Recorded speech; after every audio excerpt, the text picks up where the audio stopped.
Welcome to another episode of the UMB Footy Podcast. I am your host, Ulysses, with my co host, Matt and Beto. World Cup time, baby. Round one has come. What do we think, lads? How do we think the games have been? That was a lot of fun. That was so much fun. I don't think I've had this much enjoyment watching match day one of a World Cup probably since like 2010. I mean, this is cinema so far, and if the rest of the tournament keeps up like this, I think we're in for a real treat. No, I agree.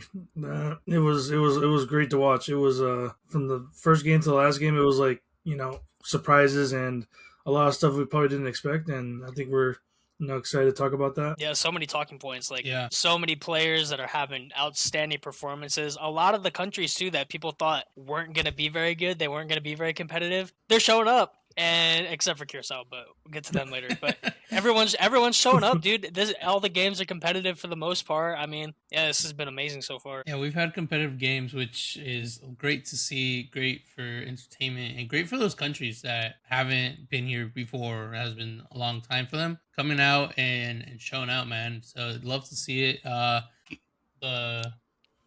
you had to describe how the World Cup's going in one word so far, what would you say? Man, that's tough. Yeah, word.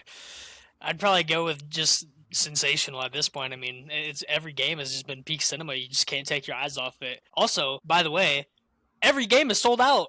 How about that? We were lied to going into this tournament. Yeah. I was told ticket prices were too expensive. I was told no one was going to America this summer, and every game is sold out. You've got Austria Jordan at 9 p.m. in San Francisco, sold out stadium. I can't believe it. So I'm really surprised by that, but also it's a very, very good thing. I guess maybe we're all fools for thinking that there would be empty seats in any of these games, right? Yeah.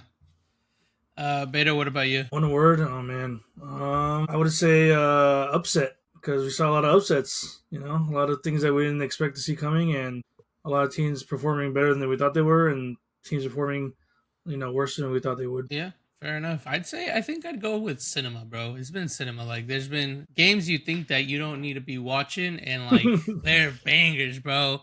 And you just got game after game showing out, and we'll get into them.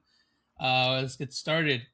First off, we'll start off with Group A opening match, opening day, Mexico versus South Africa ended in a 2-0 win for Mexico. Did you guys catch some of the ceremony by chance? Yeah, I thought the ceremonies were really cool. I saw Shakira obviously, and then the opening ceremonies. I think having the first game in Mexico City was absolutely the right choice from FIFA. I'm glad they didn't do it in the U.S. I'm glad they didn't give it to Canada.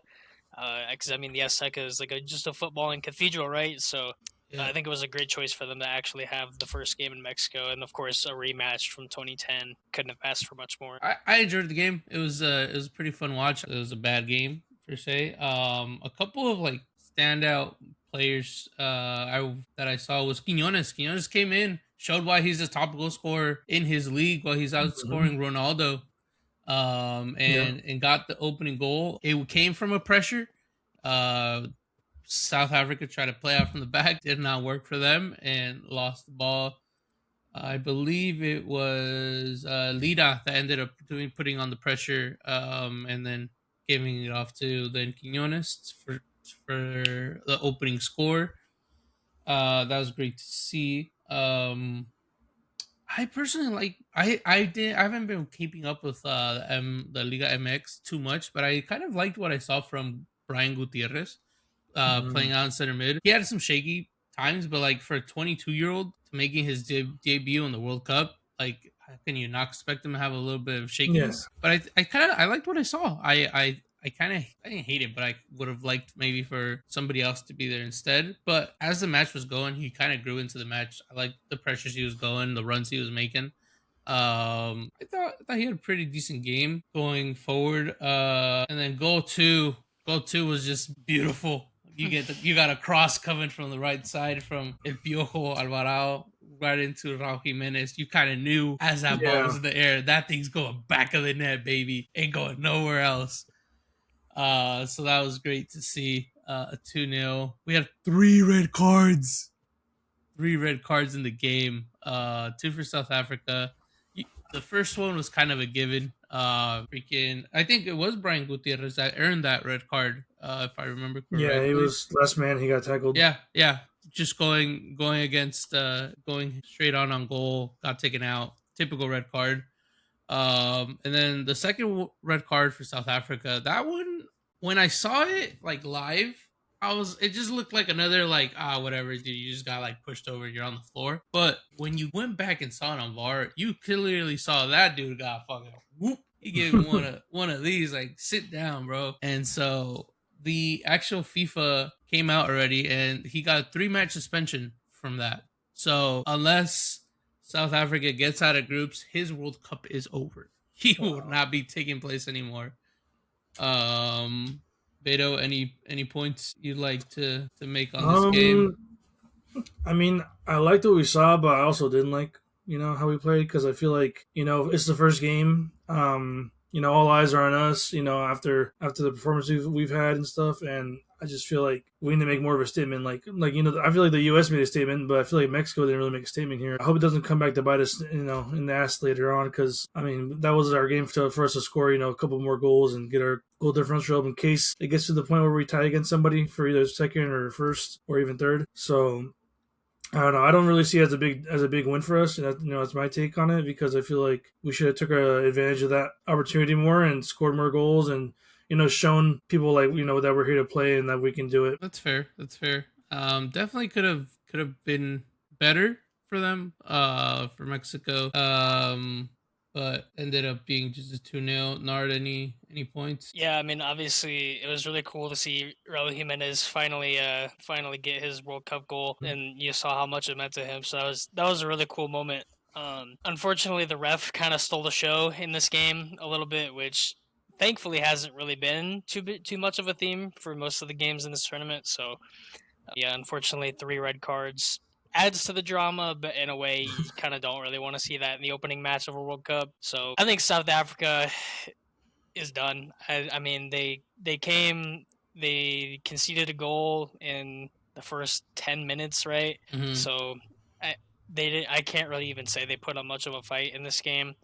I thought outside of the goals, Mexico wasn't very good. They were pretty poor, but South Africa didn't really have the quality to kind of capitalize on that. I think Lyle Foster had a terrible game. Yeah, especially for being South Africa's best player, supposed to be, right?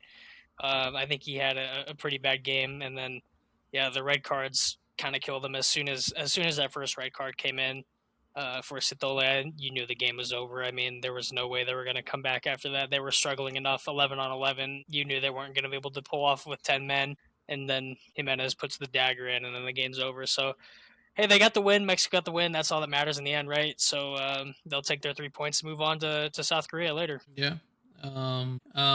Closing statements. I think on that game was Gilberto Mora came in. And the goal actually that came from Jimenez was from a previous pass of a back heel off to Fidalgo, if I remember correctly. So he had some involvement in there. I think he came in at Gilberto Mora, like at this 66th minute, so he had some time to get in there and stuff. Didn't have a great absolute banger and like crazy like everybody's talking about it, but good to see that he got in and got some playing time, and hopefully we can see more of him in these next matches. We were able to keep the clean sheet, but I felt like Arcangel, right? Is it Arangel looked a little shaky. He looked a little shaky and didn't give me that stability out back. Like there was some shots I just needed to either catch or get it out, and like he was like kind of fumbling them, and like I don't know, but hopefully he's going. If he does, I think they'll stick with him. He's going to his home stadium in Guadalajara today, so I think that'll whatever nerves or shakiness he felt, hopefully feels nothing at home and plays great. Cesar Montes will not be joining us at this game. Got that third red card, and I think Alvarez is gonna be the one that just slides back down and just partners Johan Vasquez back there. All right, let's move on to the next game, which was South Korea versus the Czech.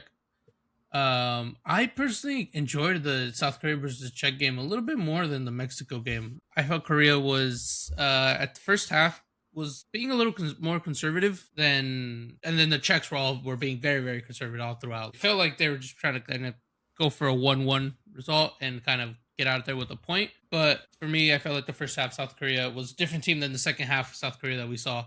But I'll let Matt kind of do a little bit more talking on that. Yeah, this was the World Cup has arrived match for me. This was absolute cinema on the opening night. And I feel bad for the people that didn't watch this game. I thought the first half, although it was 0-0, was still really exciting. South Korea were just popping shots left and right from 30 yards out, and they were just fully going for it. They tried to build a little bit. They would do a couple of passes outside the 18, and if they couldn't do it, they'd just have a go. They would just try their luck anyways. Like they had 8 shots after the first half. 0 of them were on target, but 8 shots in the first half. So they were going for it when they got the ball down there. But then the second half started, and Czechia scored the first goal. They took the lead 1-0, and it was kind of against the run of play. Which Korea were the ones mostly controlling the play, but Czechia scored the first goal, and it kind of didn't necessarily come from nothing. I believe it came from a set piece. But the Ladislav Krejci, the Wolves player, scored the opening goal for Czechia, and I was kind of sad. I wanted South Korea to win a little bit in this game. But after that goal, I think it kind of made Korea realize, hey, we need to kick it into gear. And I thought the adaptations that their coach made were pretty good. They started having Heung-min Son play a little bit more centrally than he was. He was kind of trying to drift out left and right, either side he could. Kang and Lee was making overlapping runs, and Wang and Baum did a really good job finding him and having link-up play with him. Although Heung-min Son obviously is, the star boy for Korea, I thought his finishing wasn't very good in this game. Definitely needed some work going into it. But I thought Korea's midfield absolutely ran the show. They just dominated. Again, Wang and Baum and Sung Ho Pike were both at the center of it seemed like every single attack that Korea launched. And then they also had their 2 wingbacks that were also making overlapping runs. So there was a lot of just inside-outside play, and they were kind of trying to just overload the wide areas on Czechia. And I think Vladimir Kufal definitely struggled in moments, and I think Korea definitely attacked those moments when and where they could. And towards the end of the game, that started to be pretty often. They were going after him pretty often, so... for me, the player of the match was Wang and Baum. I think him and Kang and Lee both were outstanding in this game, and I'm excited to see how they play against Mexico, because they looked very good for the last half of that game. They looked very good. So I think Korea is maybe a dark horse to win this group, if not maybe make it a little farther, go into the quarterfinals. I was very impressed with this game. I thought it was an amazing match. Yeah, no, I agree. I think the goal that was scored from Wang Baum was pretty fucking sick, dude. He just went in, fucking scooped it a little bit. Clean goal. South Korea gets out with 3 points, ending the match 2-1 to win it. And let's see. I think we're gonna have a good match against Mexico. I think it's gonna be a very, very, very good watch. I think it might be the watch of the day. For my end at least. And it's going to be a good game. I think Mexico is ultimately going to be having a hard time with the creativity that this South Korea team brings. But we'll see. I think Mexico loves Korea itself. So it's going to be an interesting one to see how many South Korea jerseys we get out there as well. Yeah, you've been seeing those memes about all the Koreans and Mexicans. Yeah. Oh yeah, getting together, hanging out. Like the Mexicans, making out with the Koreans. Yeah, dude, they're having a great time down there. I don't know if you guys seen it. There's like, which one do I choose? And it's like a bowl of ramen versus a top ramen, which is like very popular in the mixed communities. Like, what side do I go with? Dude, it's been great to see. That is Group A done. Up next, we have Czech versus South Africa and playing in Atlanta. And we have Mexico, South Korea. I think this ends with Czech through. It might be a 1-1. Czech 3 points over South Africa, and Mexico with an absolute stinker, possibly having a draw against South Korea, which then leads us to game day 3 and an all to win, which might be an interesting game day 3 because if Czech ends up getting their 3 points, we could be playing for first or third, yeah, depending how that breaks down. Sorry about that. Thoughts on the game? What are you guys' predictions? I think Czechia will roll South Africa. I'll go with a 3-0 win for them, and then I think Mexico, South Korea probably. If Mexico doesn't play a little bit better, I think this game probably ends 1-1. Maybe 2-2 I could see as well. Mexico's defense, although they kept a clean sheet against South Africa, did look a little bit shaky. They didn't look the most comfortable playing off in the back. So I think Korea might be able to initiate a high press and capitalize on that if that's what they want to go for. So I could see a 1-1, 2-2 draw going out here, but if not, the home field advantage for Mexico looks absolutely insane. So I would also not be surprised to see a Mexico win. Mm-hmm. Yeah, I think for sure, Czech's gonna beat South Africa, either by 1-0, 2-0, but they're gonna get it done. And then obviously the highlight of today and this round for this group is Mexico versus South Korea. And like I said, I wasn't too impressed by Mexico, so they're gonna have to dig deep here if they want to beat South Korea or even draw them. They're gonna have to fix their issues, and like I agree with Matt, like their defense got to figure it out and make sure they don't lose to the press today, because South Korea was pressing a lot, and like I like their play style, and they were really physical, and like they wanted to be on the ball and they wouldn't give you space. So I know we're gonna have one of our center backs missing because you got a red card, Montes, but whoever they put in, hopefully it's somebody that's comfortable on the ball and has some experience, because they're gonna need that today. And obviously we're expecting our offense to score. So I think the way they're playing, we're going to score one. So I think it's going to be 1-1. Mexico, South Korea. Okay. All right. And then that takes us over then to Group B, lads. Group B, we had another opening game over there. We had Canada, Bosnia, ended up at a 1-1 draw.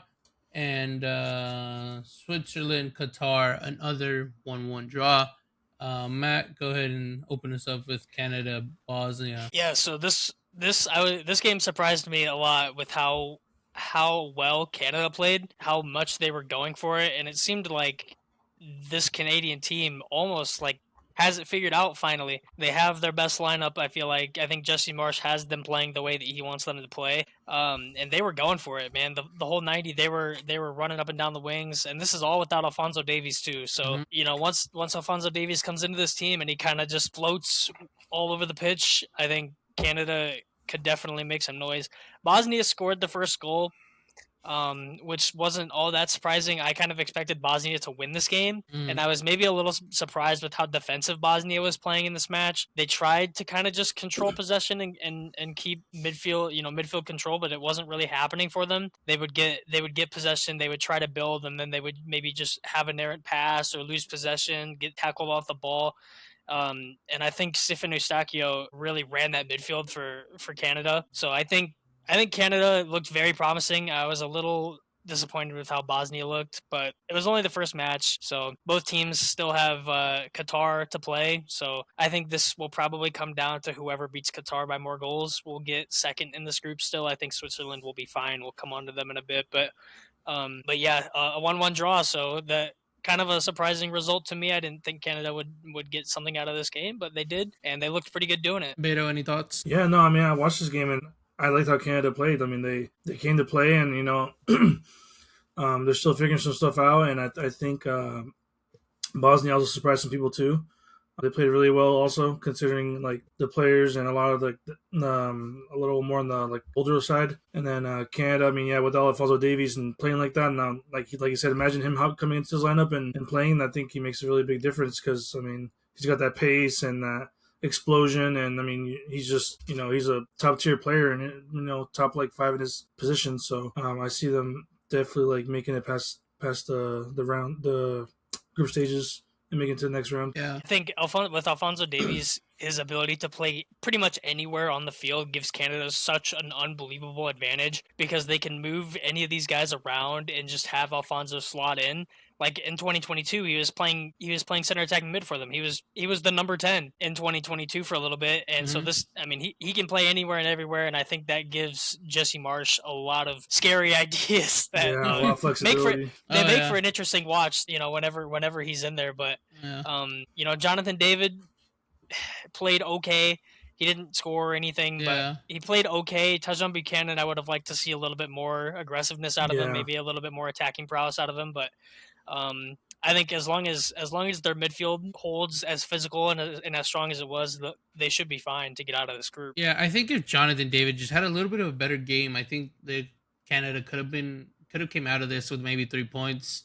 Total 3 shots in the game. One was one was on target, one was blocked, but and then the other one was just missed.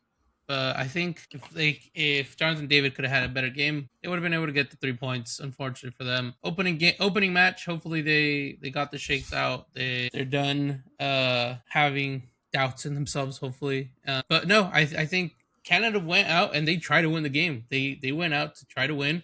The Canadian fans surprisingly showed up too. It was good to see that the Toronto stadium looked pretty full. So that was great to see as well. And that ended 1-1, and that takes us to our next game, Switzerland Qatar. I think Switzerland just could not figure out how to get them out of their block. Couldn't unlock it. It was just side to side, and let's try to recycle this ball, and hopefully it'll work. But they just could not unlock the. No. And their only goal was a penalty. So if that doesn't get given, who knows if they even get a point out of this game? They might lose this game. But this was really disappointing for me from Switzerland. They just look so flat. I don't know. Like maybe it's the heat getting to them. Maybe it's who knows what it is. Maybe it's just a lack of tactical understanding at this point in time. I don't know. But this team has been together for a long time. This core of players, especially that starting 11.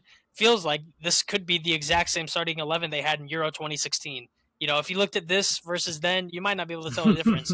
So I think it was a little disappointing from them, but I'm not worried. It's the first match, and as we'll come on to a little bit later, and as we've seen in previous World Cups, your first match tends to not be the deciding factor in how your tournament goes. I mean, just look at Argentina in 2022. They lost Saudi Arabia in their first match. They end up winning the tournament. So I'm not worried about Switzerland. I think they'll probably use this as like the shot in the arm that they needed to kind of figure it out. Maybe realize this group might not be as easy as they thought it was going to be.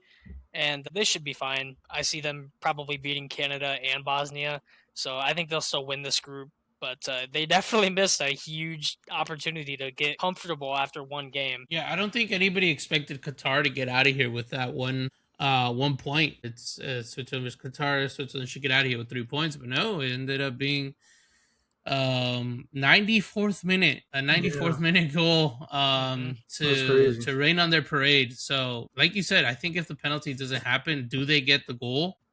Wasn't looking great on their end. So we'll see. Any comments, Beto? I didn't really watch this match that much, but I mean, just based off what you're talking about, it just seems like, I mean, we'll get into it later down the road, but it just seems like the problem was, unlocking the defense, and I think that's going to be a recurring theme we're going to see here is that better teams are going to struggle to break down like a significantly worse team's defense because, it's the World Cup, and like a lot of people, they're going to hold their line because, that if they can get a draw, they can maybe make it through. So, I mean, a lot of people are going to struggle to find and unlock that defense. So I think that's probably what Switzerland's problem was, unlocking the defense and maybe creating more width or something to try to break that low block. Yeah, I think it almost looked like Switzerland was maybe a little uncomfortable having to control the play. I think they only had 68% possession, which I felt like you probably would have thought would be higher, maybe more like 75 going into it. But they... the only stat that matters is the scoreline. But Switzerland had a 3.2 xG in this game, but it wasn't even like Qatar's goalkeeper, stood on his head. Like, yeah, he made a couple of saves that were pretty good, but I mean, Switzerland, it just looked like they didn't really know how to play with that much possession. They didn't really know what to do with that much of the ball, and they really couldn't break down that low block. So I think Lopetegui set up Qatar really well defensively. Probably got a little bit lucky with the 94th minute goal to tie it, but Hey, he's gonna Um, say that was part of the plan, man. He's gonna say, I'm sure he will, and I think the fact that Lopetegui is coaching Qatar is mind blowing to me. So yeah, some people just end up in positions. I'm sure he's getting paid a boatload of Yeah. money Oh to do yeah. it. So, but I thought he set him up well defensively, and he maybe anticipated that Switzerland probably wouldn't be that comfortable controlling the ball. I mean, this may be the first time that Switzerland has ever been the favorite to get out of a group, whether it's World Cup or Euros. Usually they're like second favorite. yeah. They're because they're not like a world class team, but with the expanded World Cup in this tournament, they got drawn into a group with Canada as the 1 seed. So I think they'll figure it out a little bit more, I think that they'll probably do a little bit better when games are more contested against Canada and Bosnia, and then going into the knockout round when games are they won't have as much of the possession, they can maybe play a bit more of a press if they want to. So I think Switzerland will be all right. They got a point. They didn't lose and finished 1-1. So it's all to play for with 2 matches to go. It's just as we were here. Everybody's tied on goal difference. Everybody's equal on points. Yeah. So this will be an exciting finish to this group for sure. The group is Oh, yeah. open, wide open. Anybody, it could be anybody first place here at this point. All right, the round 2 fixtures are Switzerland, Bosnia, and that's going to be played in LA, and Canada, Qatar. I have this as a Switzerland. I think Switzerland gets it done over Bosnia. I think Bosnia is going to come out, try to have a low block, and see what Qatar did, and say, hey, we're going to make them work for it. And then Canada, Qatar. I think Canada can do it. I think Canada will be able to do it. Kind of unlock this Qatar defense and kind of come out there with 3 points. I think Switzerland will win this game. I think it may be only a 1-0. It may be a 2-1. I think it'll be close for sure, but I think Switzerland will still win this game against Bosnia. Give me a 1-1 draw, Switzerland, Bosnia, and then give me Canada over Qatar to 2-0. I think personally. All right. Yeah, right. I think this game with Canada is this screams Kyle Larin, 2 goals, 3 goals. So I almost wonder if they might start Kyle Larin over Jonathan David, given how much better I think he looked playing in the same position. So we'll see. But I'll go Canada 3-0. Beto? Yeah, I think Switzerland takes it against Bosnia. I think like a comfortable 2-0 is good. Is a good call for that. And then Canada, Qatar. I mean, I think like you said, Jonathan David or Kyle Larin, one of them's going to score, and I'm pretty sure Canada is going to be Qatar. Qatar. All right. We'll jump to Group D real quick to our third opening game: the U.S. versus Paraguay. U.S. winning 4-1 and Australia 2-0. Nard, take us away with the U.S. Paraguay game. Yeah, this was about as good as it could have gone for the U.S. Really, I mean, leading up to it, the games against Germany and Senegal the U.S. looked pretty good. So I think this was about as good as it could have gone. 3-0 at halftime, and the game was over by halftime. I think the only blemish here is allowing Paraguay to score a goal and not have a clean sheet. But I mean, every single player on that pitch I thought was really good for the U.S. I thought Serginho Dest playing right wing was a bit of an experiment, but hey, I think it worked out a bit. Balogun got 2 goals, and it makes you so happy that Ricardo Ferreira is not starting and Ricardo Pepi are not starting anymore for the USMNT. We have finally moved on past the MLS garbage that used to control the attacking lineup on this team. And I thought Christian Pulisic looked pretty good. He came off at halftime. I think he picked up a slight knock or something. I don't fully know what went on and why he came off at halftime, but we were up 3-0, so it didn't matter anyways. I'd rather Pochettino be conservative at that point. McKennie looked good. Tim Ream still got it. Unk still got it. He looked solid, healthy. Chris Richards looked healthy. Anthony Robinson looked good. At left back, making overlapping runs, finding passes in space. I thought Malik Tillman and Tyler Adams were a very good pairing in midfield. I would have liked to see maybe some of the other guys come off the bench, like Brendan Aronson or Haji Wright, because I think those guys could end up being difference makers when we need them the most. It was really nice to see Gio Reyna get a goal for sure. I thought Tim Weah was okay when he came on. He didn't do too much, but yeah, I mean, they just dominated Paraguay. I mean, even if you look, even just all over the stats sheet too, I mean, 65% possession is something you don't really ever see in a World Cup match for the USMNT. Maybe in some CONCACAF qualifying games you would see that, but 16 shots, 65% possession. the game was never really in doubt. Again, I guess one more thing I really did not enjoy seeing was Sebastian Berhalter on my screen. I thought we were done with this Berhalter garbage, and I would really enjoy not seeing that last name associated with my national team ever again. And I kind of can't believe that this guy got called up over Diego Luna. He came on at halftime for Pulisic and did absolutely nothing. So I wonder if there's still something from the Federation kind of being held over Pochettino's head of, hey, you have to play this guy because of his last name. I think a lot of the MLS players we have in this team, and no offense to the MLS, but they are the weakest links. Like, they are the worst players in this lineup. And you the notice drop it of when quality. Yep. Ricardo Pepi, Sebastian Berhalter both came on, and the quality just kind of went downhill after that. We stopped having as big possessions, and Paraguay scored their goal after these guys were on the pitch. So I think a lot of stuff very positive. I'm worried about our depth, though. I'm worried about the depth. I think if we get into a match, maybe against Turkey, maybe not so much Australia, but against like Turkey, where we have to rely off of players on the bench, where maybe Balogun's not getting much service or he's not finding much space. McKennie's not able to create as much or be as physical. I don't know who you bring off the bench that's going to be able to really change a game like that. I mean, like I said, I think Haji Wright and Brendan Aronson may be the two best names off the bench that aren't Gio Reyna, but I'm sure shit not calling on Sebastian Berhalter to be a game changer if it ever comes down to it. So I think, a lot of great stuff from this match. A lot of good stuff to look forward to. Couldn't have asked for much more. So, I'll happily take a 4-1 win in the opening match every single day of the week. So, also, Gio Reyna, goal of the tournament.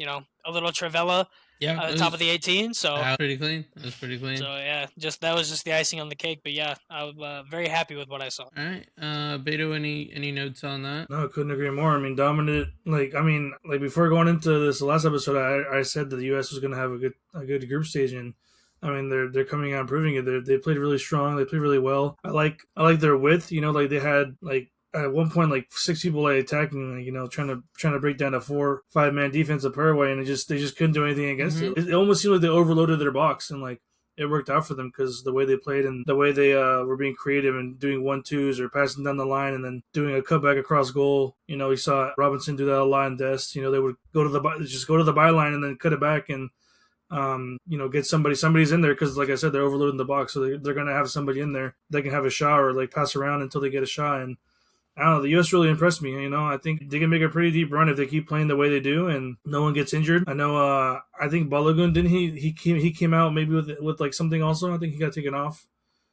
He did get subbed out, but I don't believe I don't think it was anything serious. Yeah, because I mean, if he stays in form and obviously Pulisic stays in form, I think this team can be a menace. And a lot of people are slipping on it, but I think they played really well. I think, like Matt said, once you got to the point where you needed to bring your other guys in depth, you definitely saw the quality of play kind of go down. Obviously, Poch might have just taken this a little bit more conservatively since he was already up by so much, and he just kind of wanted to get other guys some playing time. I also agree. I think I would have liked Brendan Aronson to come in and kind of get some time, give McKennie a break, give him some time, let him play the 10, let him see what he could create and such. So, but other than that, I think the U.S. had a great match, great opener.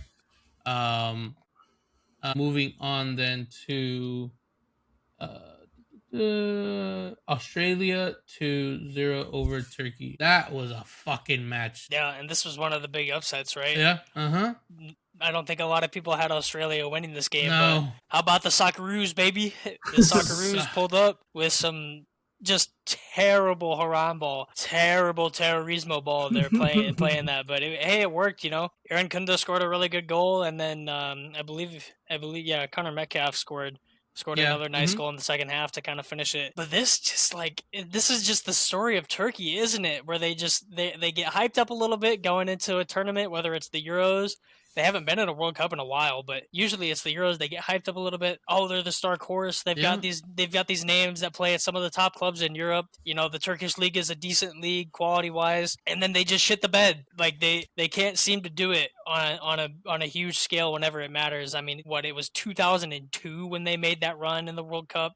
to, I believe, the semifinals. Yeah. I was 2 years old when that happened, and ever since then, we've been hearing about how much of a dark horse Turkey is when they make it to tournaments. So I was surprised because I bought into the hype again. I thought Turkey would win this group, and they still can. They still can win this group if results go their way. But Australia looked really good, and Australia's goalkeeper looked really nice as well. Patrick Beach had a great performance. I think people are kind of slagging off Arda Güler a little bit too much. I don't think he was really that bad, and to be honest, it kind of looked like he was the only one really doing anything for Turkey.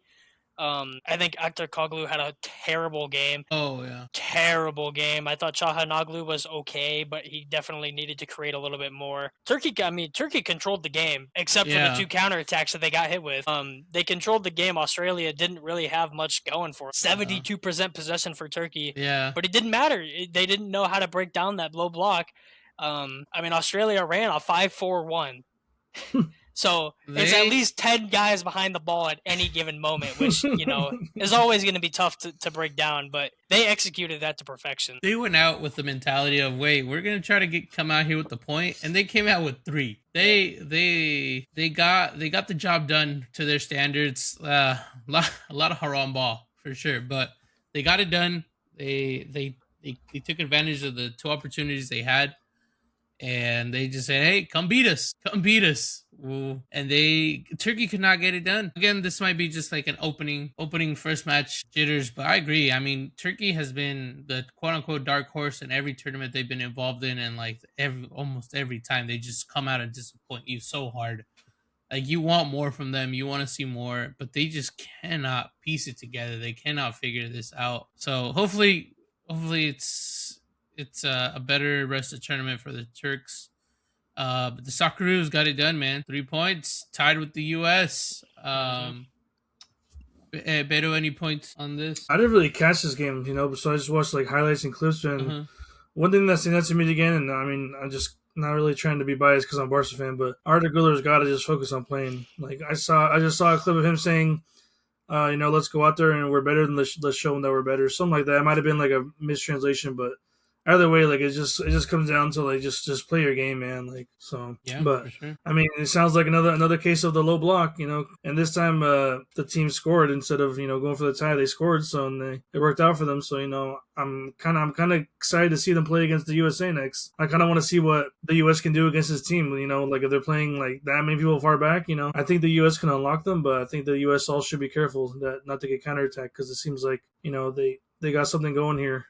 With Australia, so it's going to be a good game. Yeah, we got up next is for that group D. We have U.S. Australia. I think U.S. figures out how to beat the Socceroos, unfortunately, for the Socceroos. But I think U.S. comes out of here with another 3-1. Could be in 4, but I think they'll be able to figure out. I think they have too much creativity on that U.S. team with Pulisic, Dest apparently at right winger, and McKennie being able to figure it out. He did it for Barca. He did it for Barca. He did it there. Unfortunately, don't bring me back to those times, man. Unfortunately, we had to use the right wing, so I don't want to relive that. And then we got Turkey Paraguay. I think Turkey figures it out. They're able to beat the low block of Paraguay, and they come out with their 3 points. And that would leave second place open for fucking literally anybody. And game 3 comes in and very important. So give me U.S. over Australia, and then 3-1, and give me Turkey 1-0 over Paraguay. Yeah, I think U.S. should have enough to break down Australia's low block. I think they'll definitely benefit from having watched Australia play Turkey and pretty much give away, how they're setting up, where their players are rotating, how they're playing together. So I think Pochettino will have done his homework pretty well on Australia, and that should go without saying. I think the U.S. will win and give me maybe 1-2-0. Turkey Paraguay, I think maybe a bit more of a trickier game than people might think. People kind of just looked at the scoreline, I think, for the U.S. Paraguay and said, "Oh, these guys are terrible." Paraguay came through CONMEBOL over teams like Chile. I mean, these guys are not nobodies. They have good players that can hurt you the same way that Australia did. They have Miguel Almiron, they have Julio Enciso, they have Antonio Sanabria. I mean, these guys are good players. They can do the same thing to them that Australia did. And I would not be surprised to see Paraguay maybe get a goal or two. But I do think Turkey will probably get right after that performance. But they just can't let their frustrations get the best of them here. I think if they've already gotten to that point where, hey, they're starting to maybe fight with each other internally, or their frustrations are already boiling over, then they're in trouble. But I think if they're able to kind of just reset, be like, hey, that was a bad performance, it was a one-off game, we know what we did wrong and we know how to fix it, they should be able to get this win over Paraguay. I'll go 2-1 Turkey. I agree with both of you. I mean, I think the USA, they unlocked this Australia defense and comfortable like 3-0, 2-0 win. I don't see Australia scoring. USA look also pretty defensively sound. Chris Richards had a really great game. Tim Ream, unfortunately, sad for me to say, but holding it down still, I guess. Yeah. At the ripe age of fucking 37, 38. Ripe age of 38, I think. Tim Ream is the one MLS player I will allow in this squad. And, I've watched him play live, and he got fucking burned by some random fucking MLS winger. So I don't know how he's doing it at the international level, but he's doing it. But Turkey, Paraguay. I think Turkey, like you said, Turkey figures it out what they did wrong. And I mean, this is like do or die for them. They have to win this game, I think, if they want to stay in this tournament. And Paraguay too. I mean, Paraguay too. They have to win. So I think that's going to be a really big game right there. Turkey and Paraguay. I think that's going to be one of the games to watch that day, because I think both teams are going to go with everything they got, because something's got to give. Like if they want to stay in this tournament, they have to show us something. So. Yeah, and Paraguay will see that performance against Australia, and they will think to themselves that Australia just gave them the blueprint on how to beat these guys. Yeah. So I think Paraguay will try their best to probably emulate what Australia did. Yeah, I think Turkey's going to have 2 low blocks coming back to back. So we'll see how that goes. All right, that then takes us back to our regular schedule program, going down group by group.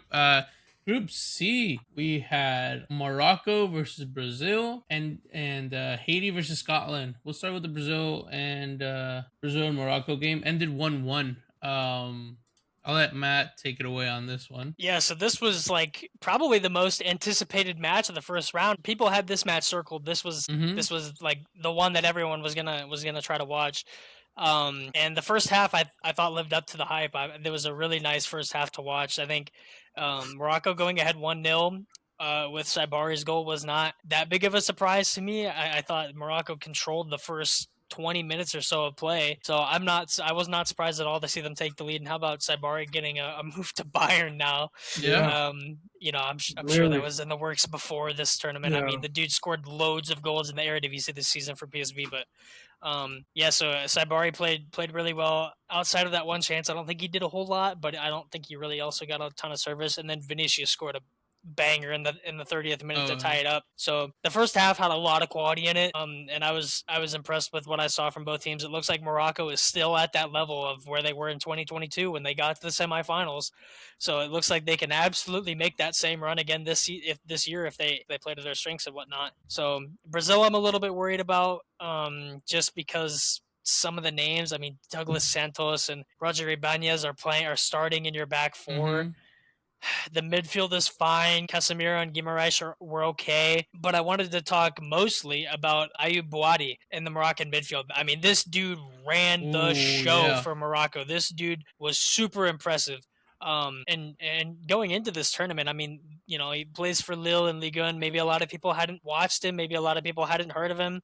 But, he's put himself absolutely on the radar now if he wasn't already, and I think a lot of people would have been looking at him as someone to maybe get a much larger move next season. But I mean, born in 2007, I think this guy is absolutely one for the future. And we may have known that going into the tournament, but I don't think we knew how good this guy was going to be. And if he plays like this for the whole tournament, Morocco can absolutely, as far as they did in 2022. I mean, he was all over Guimaraes, Casemiro, Fabinho when he came on. So yeah, I think Morocco looked really good. The defense kind of scares me outside of Hakimi. I didn't think Diop and Riyad were very great. Mazraoui is fine. But Igor Thiago cannot be your starting striker if you're Brazil. I mean, Brentford, you have a guy from Brentford starting at striker for Brazil. What kind of world are we living in where this is what's happening? And I mean, this is probably the worst on paper, the worst Brazil team that I've seen in my lifetime. So I'm worried about Brazil's attacking options, and it really looks like if Vini doesn't carry them every game, they're going to struggle to score goals. I think that you got to get Bobby Charlton out there, baby. You gotta put him out there. You gotta give the kid a chance because he looks good. Went out on loan to Marseille about January. Winter transfer. He went out Marseille. Had a decent start. Mateus Cunha. I personally don't like Rafinha playing at the 10. I think Rafinha does his best when he's out wide. Obviously, he can't take the left wing. You got Vinny there. There's no argument there. But I think you throw him out right wing. You got to give him space. He does his best when he runs into space. You get him running in behind. He can create. We just saw him playing at the 10. It just doesn't work under this system that Ancelotti has. It might work. Barca might be able to get away with it, but that's because we just put our game around it and like create it for it to work for him as a 10. But he doesn't create as a 10. He's not in there moving the ball around and creating the chances. He is the guy that's running in behind, creating the space and finishing those chances for Barcelona. But I think maybe for game 2, you put Rafinha out wide on the right wing. You drop maybe Mateus Cunha in the 10 and put Bobby up front, baby. Put Bobby up front and just kind of see what you got with that. Because we saw what Lucas Paquetá out wide does and Rafinha in the 10, and it just didn't look promising. So also a quick note I wanted to mention was that Boadi had his option to play for France, chose to play for Morocco instead. Although I don't know if he would have been called up to that French team, but I probably regret it now for the French. Yeah, so, and now he's cap-tied, so he's Morocco forever. I would have liked to see from Brazil, and Don Carlo had a bit of a fluid system trying to be played with Rafinha and Paquetá kind of switching and interchanging when and where they could. But when Paquetá wasn't creating, that was when Rafinha would try to go in there and take control himself in the 10.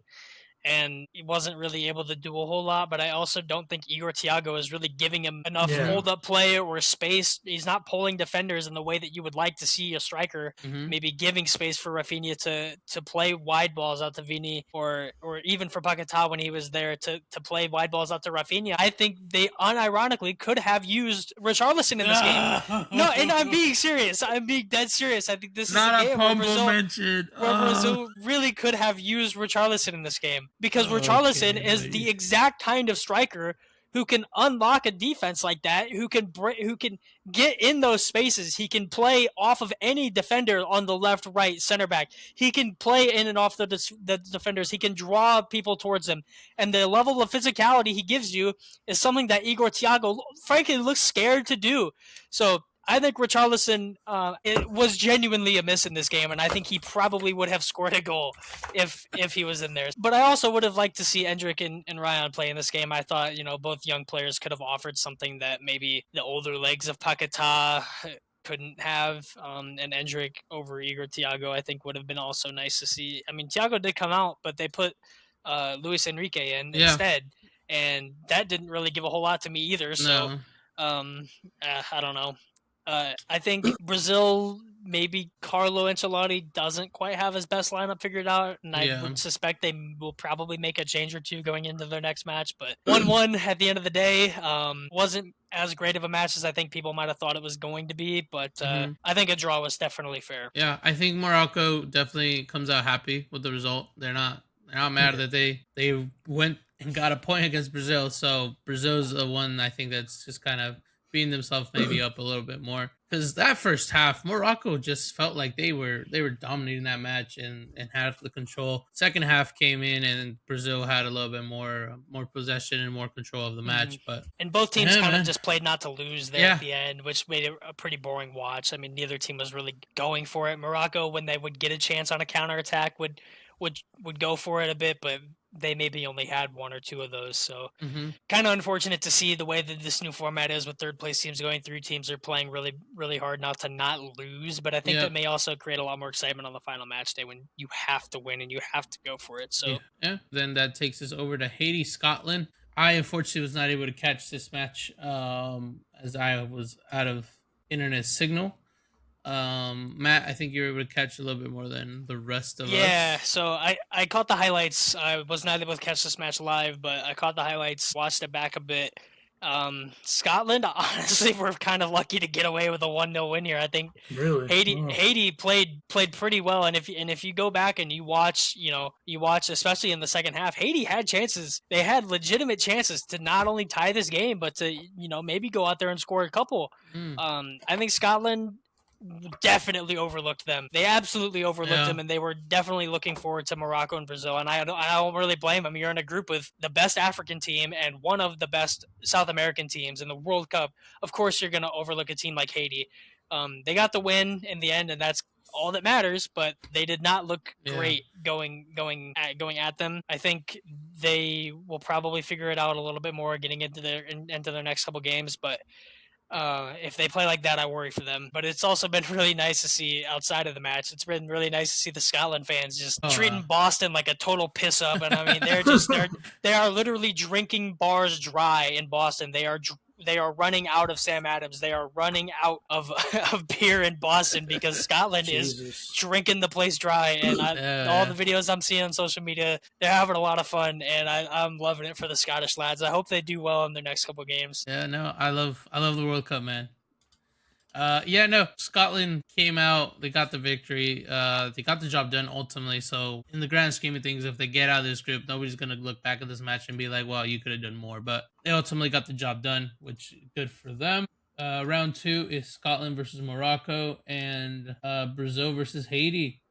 Scotland, Morocco. I think Morocco might end up winning out here. Ultimately a 2-1, but I see the possibilities of it being a draw as well, again, them drawing this match, both of them, and end up playing that conservative third place goes through, so let's just not go out and lose.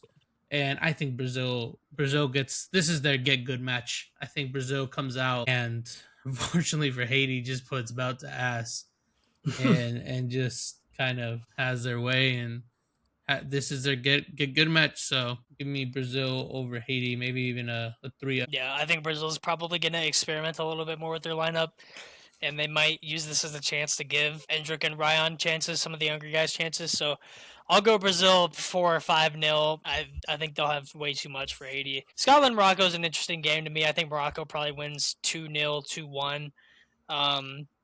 But Scotland, I think, will put up a good fight, and they'll definitely have their chances. I wouldn't be surprised to see them score the first goal and maybe get a little aggressive and excited and try to go for the match. They'll definitely have, or they should have, the home support. From what it feels like, there are a lot of Scottish fans in that stadium against Haiti, and Haiti being as close to the U.S. as they are, they have large diasporas all over the country, and that stadium was almost entirely Scotland fans. So I think Scotland will probably have a crowd advantage in that match, and probably against Brazil eventually too. They'll have a crowd advantage, which could help them.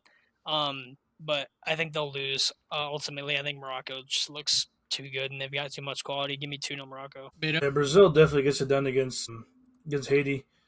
I didn't watch the Brazil game live. I watched a lot of the highlights, and I think they need to figure out the offense, and then also I think a little bit of they need someone that's like that can be creative in the midfield. I feel like Casemiro doesn't really give you that, and Guimarães, I mean, solid player, offensively and defensively, but you need someone that's like, this is where I think the Neymar comes in, like to play that 10. You need someone creative with some creative spark that's going to unlock this defense, going to pull people towards him and unlock that defense. Like, because if Neymar gets on the ball, you guarantee there's going to be 2-3 people on him. They're not going to let him have space because they know he's going to dribble or go for a shot if he's open, or he's going to give a really good ball. So I think they're missing that creative spark just from the little bit that I watched, and I just think Casemiro shouldn't be in this lineup anymore. I think maybe like Ederson from Atlanta, they got him. I think he's a really good center midfielder. I think maybe give him a chance, but Brazil definitely beats Haiti like 3-4-0 after they experiment a little bit. And then Scotland, Morocco, I'm firm on Morocco winning this one. All right. That takes us over then into Group E. We had Germany 7-1 versus Curacao, man. That And looks familiar. Ivory Coast 1-0 versus Ecuador. Germany versus Curacao. This is what people expected when you saw these smaller nations make it to the World Cup, and they just thought this is exactly what was going to happen, and people were like, oh, it's going to diminish the sport, blah, blah, blah, blah, blah. But hasn't happened as much. But let's get to this game. 7-1. I think Germany came out and showed out, man. They're like, again, I guess 7-1 is just their fucking thing, man. Every fucking couple years they're gonna put 7 past somebody. Yep. Great game. I think Havertz did a job at striker. The opener was Mencha from an assist from Fabian Wirtz. And then some fucking weird reason Curacao got a goal back, and we thought we had a match in our hands, man. Yeah. We thought we had a match in our hands, but it just Julian Nagelsmann, I think, has them playing how he wants them playing. They are so fluid and being interchange all in and out with Musiala going out wide and Fabian Wirtz coming in. Then one of them going to 9, Havertz dropping in, and I think they're just playing such fluid football. And I think it's great for the German team. Ended up with the 7-1. Kimmich 2 assists out in right back. Love to see it. It was a great game, man. Game was over by halftime, but it was a good match to watch. A lot of fluid football, a lot of movement. Curacao just called it quits after halftime, basically, and said, "Well, we'll see what happens here." It was, for me, it was good to see Germany get back to their winning ways. You know, after so many years and Euros and World Cups where they disappoint, and they're always the favorite team, no matter what, they're going to be a favorite. And they played really, really well. The standout player for me was Nathaniel Brown. I think I liked what I saw from him. You know, he was getting up, he was getting down.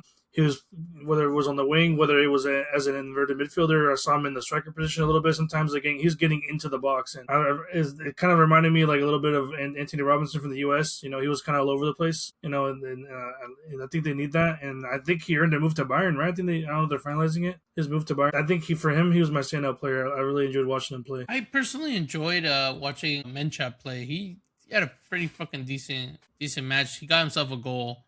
Was 38 out of 40. And then most of those passes 32 out of 33 of them were in the opposing team's half, because obviously. Very good game from him. I enjoyed watching. I enjoyed Musiala out there balling again after coming back from an injury for so long. Yeah. It was good to see him back out there and balling, man. Matt, any points on this? Touchdown Germany. Yeah, they put up 7. I think Curacao is as good now as Brazil was in 2014. Are we right? So, jokes aside, I think Curacao was a little bit hard done by to lose by this much. I don't think their team is this bad. They have talent on this team. Leandro Juninho Bacuna are both fine. Tahith Chong is good. Jurgen Locaida is good. And even the lad who scored the goal, Comandencia, is good. And then even their center backs, I think, are fine. But Zora and Obispo are both, Obispo plays Eredivisie, Tahith Chong in the championship for Sheffield United. I mean, they have good players. They have talent on their team. I think they were a little bit hard done by to lose by this much, but I could definitely see heads dropping after 3-1 and 4-1, especially at the start of the second half. So Germany, this is kind of to be expected. You're playing against a lower quality opponent, and maybe you were a little bit worried going into this game for Germany. They haven't made it past the group stage in the last 2 World Cups. 2018, they finished last in a group of Sweden, Mexico, South Korea. And then in 2022, they finished 3rd in a group of Japan, Spain, and Costa Rica. So I think for Germany, this looks like a tournament where they could make a really, really deep run again. And, like I just mentioned, they haven't made it out of a group stage since they won the tournament in 2014. So I think Germany looks fine. I think Ivory Coast and Ecuador will test them a bit more. But if I'm Curacao, put it behind you. Every game is a new game. There's still 2 games to be played against the 2 lesser opponents, if you will, in this group. So I think they'll put up better fights, hopefully. But yeah, just about to ask. Yep. All right. Next up, we had Netherlands, Japan. This was a very fun watch. I really enjoyed watching this match. I think Google had a fantastic game. Unfortunately, he came off injured at the 75th minute, but he was creating. Japanese came out and played, man. They got the result done. I don't know how you lose a header. How you let a 5'10"? I think he's 5'10", 5'10" man. Fucking score on you. 5'11", yeah. 5'11", 5'11". When you got fucking Van Dyke back there, you got Van de Ven as Van de well. Ven. Yep. Like Jean-Paul Van Hecke. You hate to see it. The Netherlands are the tallest country in the world by average, person. They produce the tallest individuals in the world, and they are conceding headers to Japan. The shortest player back there is 6'2" in that line, in that back four. How are we? It cannot be happening. I feel like the Netherlands are again one of those countries that every tournament going into it, like possibilities of a dark horse. They could possibly make a deep run, and just every time they just trip over themselves, man. They cannot get it done. Somerville ended up getting a goal to bring it 2-1 after the Nakamura equalizer.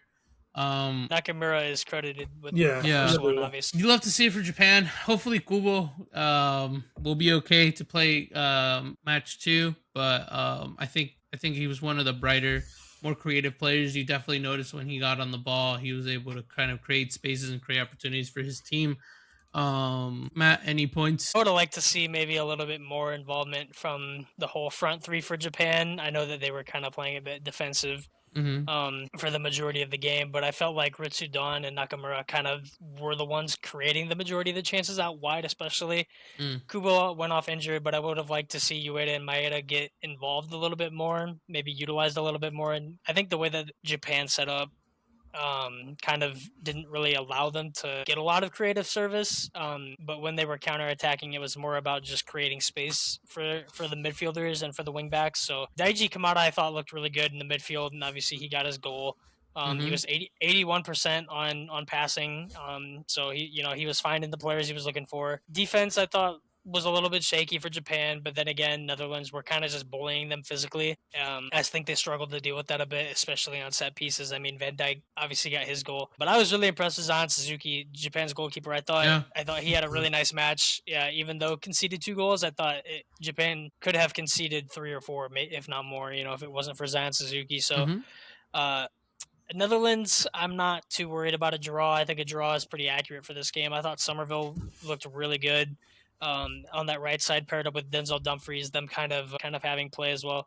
Cody Gakpo is just uninspiring, man. Doesn't have it, and he hasn't had it even for Liverpool for a while. Gakpo and Malen were a little bit underwhelming. Frankie de Jong was trying his best to do everything he could in that midfield. Trying to play forward passes in through to Malen and Gakpo. But Tijani Reinders, I thought, another kind of just mid performance. Didn't really have. I would have liked to see more from him, to be honest. But again, and I thought the substitutions for the Netherlands weren't great either from Ronald Koeman. I thought Memphis Depay did nothing but cardio out there. He came on, got a yellow card, and that was about it. So. Nathan Ake was kind of susceptible especially to the last goal as well. So Brian Brobby, I would like to see given him a bit more of a chance. I would maybe like to see Justin Kluivert get out there. I think whenever the Netherlands end up putting Wout Weghorst on the field is when you know they've given up. That's how you know shit is getting bad is when they put Wout Weghorst on there. Hoof it up. They go to the 4-4-2 Sean Deitch ball, and they just try to hoof it up to the tall lad up front. Jesus. But hopefully it doesn't come to that for them. I think they'll be fine in this group. But 2-2, fair result. But like back when he was my coach over at Barca, get him out of the club, bro. Get him. You at this point, Netherlands just need to get somebody in that is not Van Gaal or Koeman in coaching them, bro. They need to get out of their comfort zone a little bit and just try somebody else out, because I think it's just bashing their heads against the wall. One of these has to work. And it's just not working. So I don't know if you guys caught it also, but the head coach from Japan putting up the cards. It was a whiteboard. It's fucking changing the calling plays, calling tactics out from the sidelines. That was great to see, man. I That think was this sick. game was on Japan's part. It was a tactical masterclass. I feel like they Yeah. played everything perfectly the way they should have. I mean, obviously, like you said, we wanted to see maybe a little more from their offense, from their forwards. But I think they played like they dictated the game pretty well and they read the game pretty well. I think Netherlands, I think they went into this thinking they were going to win. Because like you were saying, they're always like the dark horse or like a favorite, just because like they always have a pretty strong lineup. But I think Japan made a statement here. I think we all agree that Japan is one of the dark horses of the tournament, and I think they really came out and showed it because I think they played really well. I was kind of shocked as to the way they were playing. I was like, oh, this is like they're like all playing like really well, like passing together, like making plays, like. And a lot of these players, I mean, there's quality here, and like I mean, I know we're missing Mitoma. I feel like could have made a difference. I mean, I'm kind of sad that he's injured and not here, but I mean, I'm excited to see the Japan team play. It was a really great game. Mm-hmm. Yeah. All right. That takes us over then to Ivory Coast versus Ecuador. That was a good game. Yeah. I watched about all 90 minutes of that. I think Valencia just had so many opportunities, and if anybody else was there, could have finished them. He got the ball swung into him in the box, does his job, beats his first man, and just has the opportunity on his preferred left foot to just put it away. Doesn't even put it on target. My man flies it over the goal, and I think if there was just somebody else up front instead of Valencia, maybe we could have got something done. I think Plata had a really good game as well. Had a couple opportunities, hit the crossbar, and I think the Ivory Coast just did just enough at the 90th minute to just get the win. But it was looking towards the end that everybody was playing for that. Let's just not lose Yeah. Mm-hmm. again. That we were talking about. Yeah. Let's just not lose and let's just get the points and get out of here. But Diamande. Oof, what a match. What a match Baller. from the Ooh, last. Yadio Mande. Oh, Oh Absolute my baller. gosh. Baller. Yeah, this guy's next up. This guy is about to run shit for the next like 10, 15 years for sure. Yeah. That baller, man. Diamande, also man of the match, deservedly. El Presidente was there. He had a pretty decent showing. Fucking 92% passing accuracy with 29 of them in the opposing half. Love to see that from him. 3 out of 4 long balls. Yeah, I think it could have been but Diallo 90th minute got the job done. I think Pacho had a decent game. Hincapié just kind of looked like a fraud out there, bro. Hincapié was getting cooked up by Yandio Mande. Absolutely. And this is a guy, Piero Hincapié, that had a great season for Arsenal. Absolutely. Even in the Champions League final, PSG did not really have an answer for him. They couldn't really get past him. But Yandio Mande just made it look super easy. Every time he went at him, he beat him. And so that was crazy. Ecuador hit the crossbar 3 times in this match. They hit it 3 times. I think two, if not all 3 of those were in the first half as well. So they could. I think Ecuador were pretty unlucky not to score a goal. But for me, Ender Valencia cannot be starting anymore. Ender Valencia is what is he? 36 years old. There's no way that Kevin Rodriguez is not starting these games. And even if Ender Valencia does start, the majority of these games, why is he playing 75, 80 minutes before Kevin Rodriguez comes on? Yeah. Ender Valencia, it does not have the ability to play this long anymore. And he's been doing it for forever. So I'm sure that's why, he's got all the experience and he's got mostly he's been Ecuador's probably their best player in the World Cup for a while in the last few tournaments. And he can score those goals, but man, there's no way Kevin Rodriguez is not better than Ender Valencia right now. So I refuse to believe it. I think the coach is being way too stubborn with that, and I think if Kevin Rodriguez comes on sooner, Ecuador probably scores a goal. And I would also like to see Kendry Paez at some point as well. Yeah, for sure. I think Valencia would be better off coming off the bench and having an impact there because then you bring his experience in. But I think, like you said, I think the nostalgia of him doing it for his country for so long is where they kind of he's getting the CR7 treatment, man. Getting the CR7 treatment on this Ecuador team, and so we'll see what they can do from that. Beto, any points on this match? No, I mean, this is one of my favorite games that I watched. I just feel like it was like it could go anywhere at any point, and both teams had opportunities. I think Ecuador really missed out. I think they could have maybe got away with this win, but unlucky they're finishing. I mean, they hit the crossbar and they had Ender Valencia miss some fucking sitters, but I think well deserved from Ivory Coast. Like for me, they were my dark horse going into this, and I think they're starting to prove that. Gian Diamande, I mean, we already touched on it. I mean, fucking baller. I mean, wonder kid for sure. Like I can see him getting a big move in the next year or two to some top 5 club somewhere. If he keeps having performance like this, I think at the end of this World Cup, he's going somewhere. Yeah, look at this and be like, yo, we need him no matter what the price. It could be like a Bayern or a fucking PSG is. PSG I think PSG PSG benefits the most. Yeah, currently in the running for him. Just want to touch on some controversy. One of their players didn't get let into Canada again. I think it was Wahi, because he's got some game fixing charges. Yeah. Same with Thomas Partey for Ghana. They didn't get let in for the controversial charges under his name. Yeah. So gonna see how they do the next game. But I mean, I'm hoping for Ivory Coast win. But I don't know if we want to like roll back a little bit. But the controversy that we also saw from the at the press conferences. Oh yeah. I thought that was really dumb. Like that Mexican reporters are in their own country. I think two of those instances were in Mexico, and they were asking the players in Spanish in their home country's language, because they know the players, they're from Spain, so they speak Spanish, but they're not being allowed to ask questions in Spanish, and the players are okay with it. But I don't know. It just goes to show like more of like maybe the bad side of this World Cup. Obviously, there's the good side. We see like the games and stuff, but there's also the bad side. Ticket prices, people not being let into countries. There's always going to be some controversy. I feel like, and I don't know, it just doesn't sit right with me. Also, on a quick note, hey, fuck Fox, man. They give you guys commercial breaks at the cooling break, bro. Yeah. Telemundo all the way. Let me watch the players fucking drink their water. They might throw an ad. A little bit of extra cash. Extra cash, man. They might throw an ad on Telemundo, but it's not gonna block the whole screen. It's just like on the side. It's like a little banner, like, hey, that's like understandable. Here's a Lay's ad for you. Go get some fucking Lay's. But no, anything for some cash. You could American.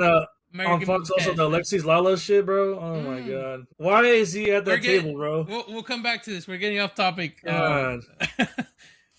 could jump to those things towards the end, but that leaves us then Germany versus Ivory Coast in Toronto, and Ecuador versus Curacao. Germany Ivory Coast is going to be a hell of a game. I think there's going to be lots of goals in this one. I think I personally like either a 3-2 or a 2-1 in Germany's way, but I think you don't keep a clean sheet against Ivory Coast. I think Diamande is going to cook these fools. He knows them pretty well from the Bundesliga, so going to cook a lot of these fools. And cool. It's going to be him versus Nathaniel Brown. That's going to be one hell of a match. We're going to see if the Nathaniel Brown can hold it down. Yeah, for sure. Give me 3-2 Germany versus Ivory Coast, and then Ecuador versus Curacao. I think Ecuador does the job. Nothing fancy. Valencia might even get a goal, and then now he's starting, and you can't get him out of the lineup again. Give me a 2-0 versus Curacao.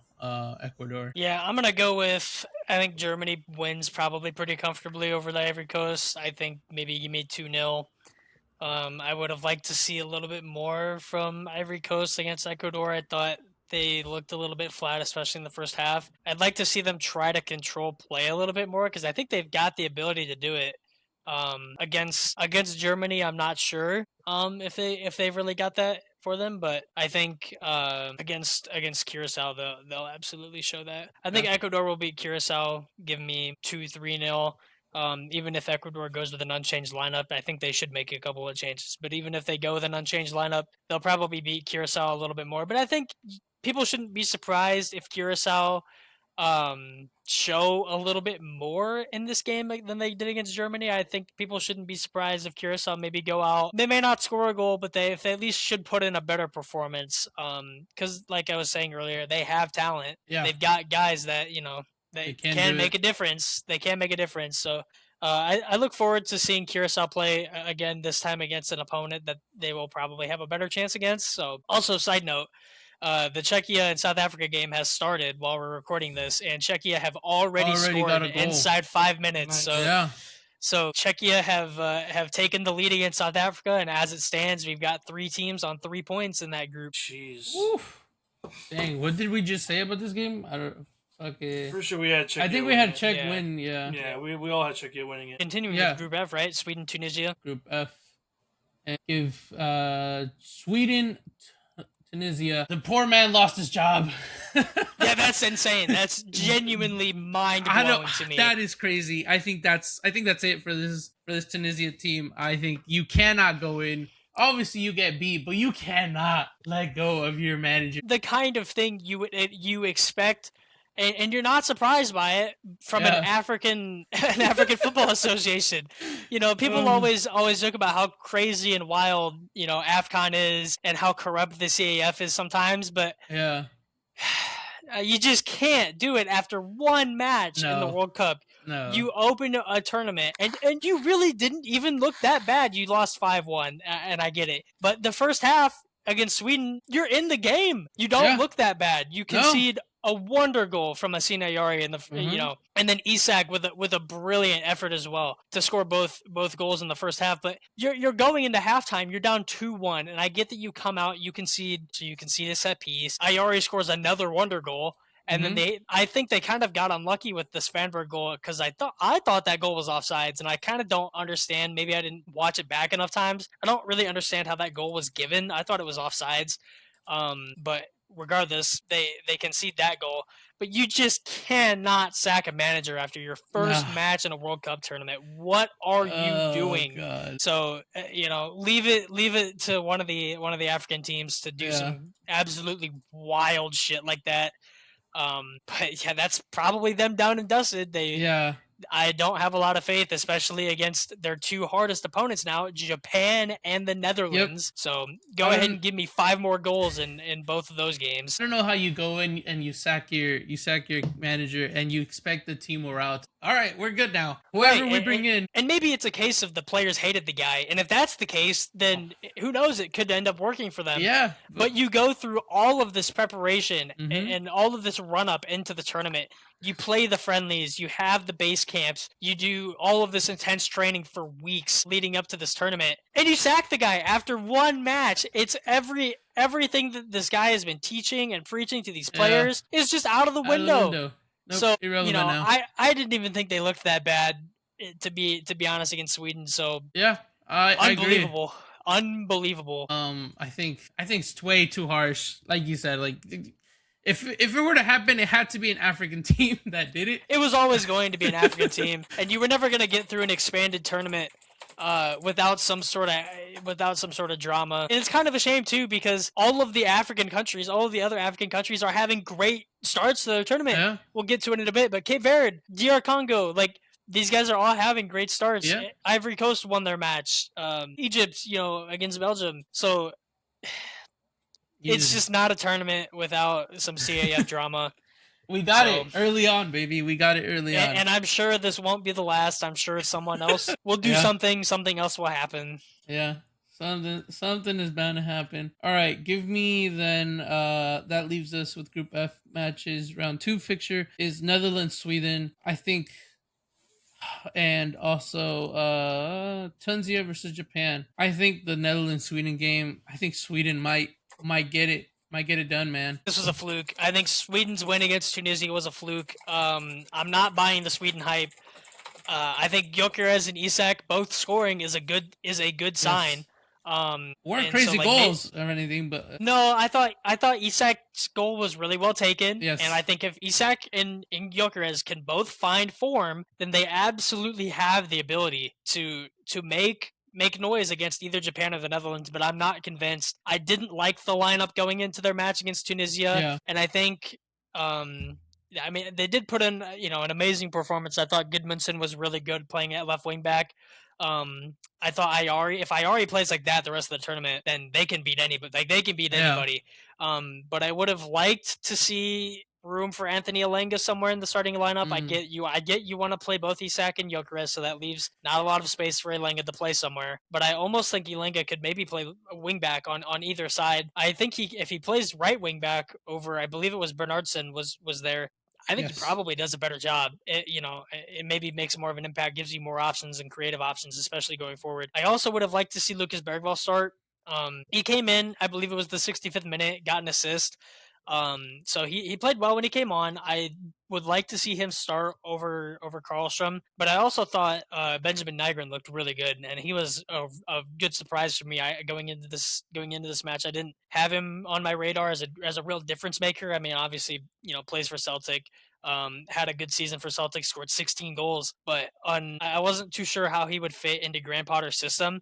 And Graham Potter himself is a question mark. You never really know what Graham Potter is going to do. No, you don't. And even when he's expected to control the play and dominate a match, he still plays 5 at the back, and that is just makes me so sad. It makes me so sad to see that. I think Graham Potter has to have more tactical flexibility if he wants to make a real difference in this group. But they've set themselves up nicely. Sweden have. They only need really realistically they only need one more point from their next matches, couple of games, against Japan and Netherlands. And so I think as long as they can manage to get one more point, they'll be in a good spot to get 4 points. I think 4 points will get them out of the group, and they've already got the goal difference for +4 after the first match day. So I think if they as long as they don't concede a lot against, and that's something that a Graham Potter side is probably never going to do. I think they'll be fine to get out in 4th place, but as long as they get one more point, and I could see them doing it against Japan, maybe not so much the Netherlands, but they get one more point, Sweden will be fine. But I don't know if that is their best lineup, so I'm not sold. Which is crazy to say after a 5-1 win. I'm crazy to say after a 5-1 win, but I'm not sold. It's fair not to be sold. I think that they might carry the form that they had from this previous match and go into the Netherlands match and just get it done. Just have enough to be able to get it done. I personally like a give me a 2-1 Sweden over the Netherlands. Welcome back, Beto. Welcome back, Beto. Give me for Tunisia versus Japan. Give me Japan to win that game. Put another 3 past them possibly. Yeah. I think Japan wins that game against Tunisia pretty comfortably. I'll go 3-4-0, and then I think Netherlands will probably beat Sweden. I think it's looking like a 2-0 right there. I think Netherlands will do fine. I'm not sold on either Gyökeres or Isak. But if they can hit form, then that's very dangerous. Very dangerous. But I don't think it's going to be consistent. Beto, what do you think for the Netherlands, Sweden, and Tunisia versus Japan? I didn't watch all the Sweden versus Tunisia game, but I mean, they got it done. But I think Netherlands is too much of a powerhouse for them. I think their defense is going to stall out Gyökeres and Isaac. So I think Netherlands wins that. Maybe like not too comfortable win. Maybe like a 2-1, 3-1. Tunisia, Japan, Japan all day. I think. I know I heard you guys caught a little bit at the end. You guys talking about the whole controversy with the sacking the manager and shit. I'm just like, I don't know. That just seems crazy to me after one game. Because like, I mean, Curaçao lost worse, and you don't see them sacking the manager. It's just the first game, and you're like, maybe they went into this thinking they were favorites. I don't know. I don't know what the process behind all that was. Why sacking him and stuff. Maybe they thought that he didn't live up to the expectation. But now they have Hervé Renard, and I believe he was the coach for Saudi Arabia, right? Last World Cup. So I mean, hopefully he can do something. Hopefully, I mean, coming to this, he doesn't have that much time to work with them, but hopefully he watched the first game and can fix what went wrong, I guess. But I think Japan wins either way. It's comfortably like 3-0 for it. All right, so let's go over then to the next group. Group G. Belgium. Group G. Belgium, Egypt, Iran, and New Zealand. We had Belgium tie 1-1 with Egypt. Oof. What a game. That was a great game. What a game we had. I was surprised by how well Egypt played. Yeah. I know Belgium's golden generation has come and gone. And a lot of the guys are old, but at this stage, I think they are at that point. They're at the same point as like Croatia. I thought Jeremy Doku was getting killed. Like they were trying to kill him. They were trying to assassinate Jeremy Doku on that pitch. And I think a couple of Egypt's players got away with murder in that match. I thought the ref was letting them play a little bit. And maybe this has nothing to do with it, but Brazilian refs in the Libertadores, refs in the Sudamericana, refs in the Brazilian Serie A, and So maybe, that's the nature of those leagues is really physical, Let him tough play. So I think Egypt took full advantage of that. And I don't know if that was a tactic they had going into it. They say, hey, this guy is probably going to let us be a little bit lenient because this is, the standard he refs at. Yeah. And so I think they did a good job of doing that. But before Jeremy Doku got triple teamed. Oh my god! And man, he was getting 2-footed almost every time he ran at someone. So he wasn't able to create a whole lot, and I think Egypt did a really good job of settling him down. Yeah, I was a bit surprised to see Mohamed Salah drifting into playing the number 10 role. Yeah. I kind of expected him to just park it right wing like he's been for Liverpool and just, poach, if not try to run at a defender and create something. But, we got his assist on the goal. I thought the goal was taken really well from Ashwar. I thought Egypt's midfield did a pretty good job at first, but then they kind of started to not be able to keep up the longer the game went on. I thought Onana and Tielemans grew into the game really well for Belgium.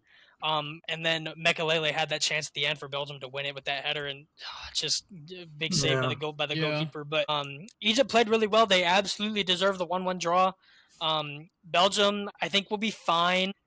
This lineup is maybe not as bad as people think it is. They're maybe not as old as people think it is. They are old. Don't get me wrong. They're old, and they're kind of they're getting to that point. But they have guys that can still make a difference. De Bruyne, I don't care how old he is. De Bruyne is still a difference maker. Thibaut Courtois can win you a game single-handedly. So De Ketelaere, I thought was kind of mid. Didn't have a great game. I would maybe like to see Lukaku start if he's fit enough to do it. Because Lukaku was on the pitch for 20 seconds and he didn't score the goal, but he absolutely made that goal happen. Yeah. He drew 2 defenders in with him, and just physicality alone is more than enough for 2 center backs to deal with. So I would like to see Lukaku start if he's able to. I understand he's maybe not as fit as he's ever been, but Belgium looks fine, but Egypt absolutely deserved that draw and they looked really good doing it. Yeah. We got to see the Barca signing of James Abdelkarim for about 15 minutes. Went out there, didn't do much, but he ran around, bud. He was running. Yeah, I mean, what do you do at that point? Still young. He's like 19 years old. So throw him out there and in a World Cup game, World Cup debut. That's where either make a name for yourself or you see the pressure gets to you, and I think the pressure got to him.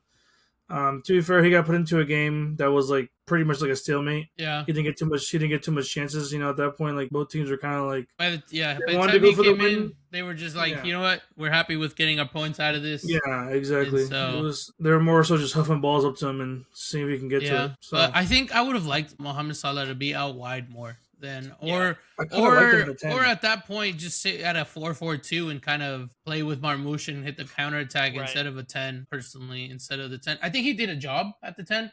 I think they could have been more dangerous though, having them out wide and kind of going on that 1v1 with people out there. I kind of like them there. I feel like he's been good balls. Yeah, and I think it has potential where if they continue to play this system with him kind of floating into the middle and whatnot, that's scary if it works. If Mohamed Salah can be an effective 10 for Egypt, that's scary.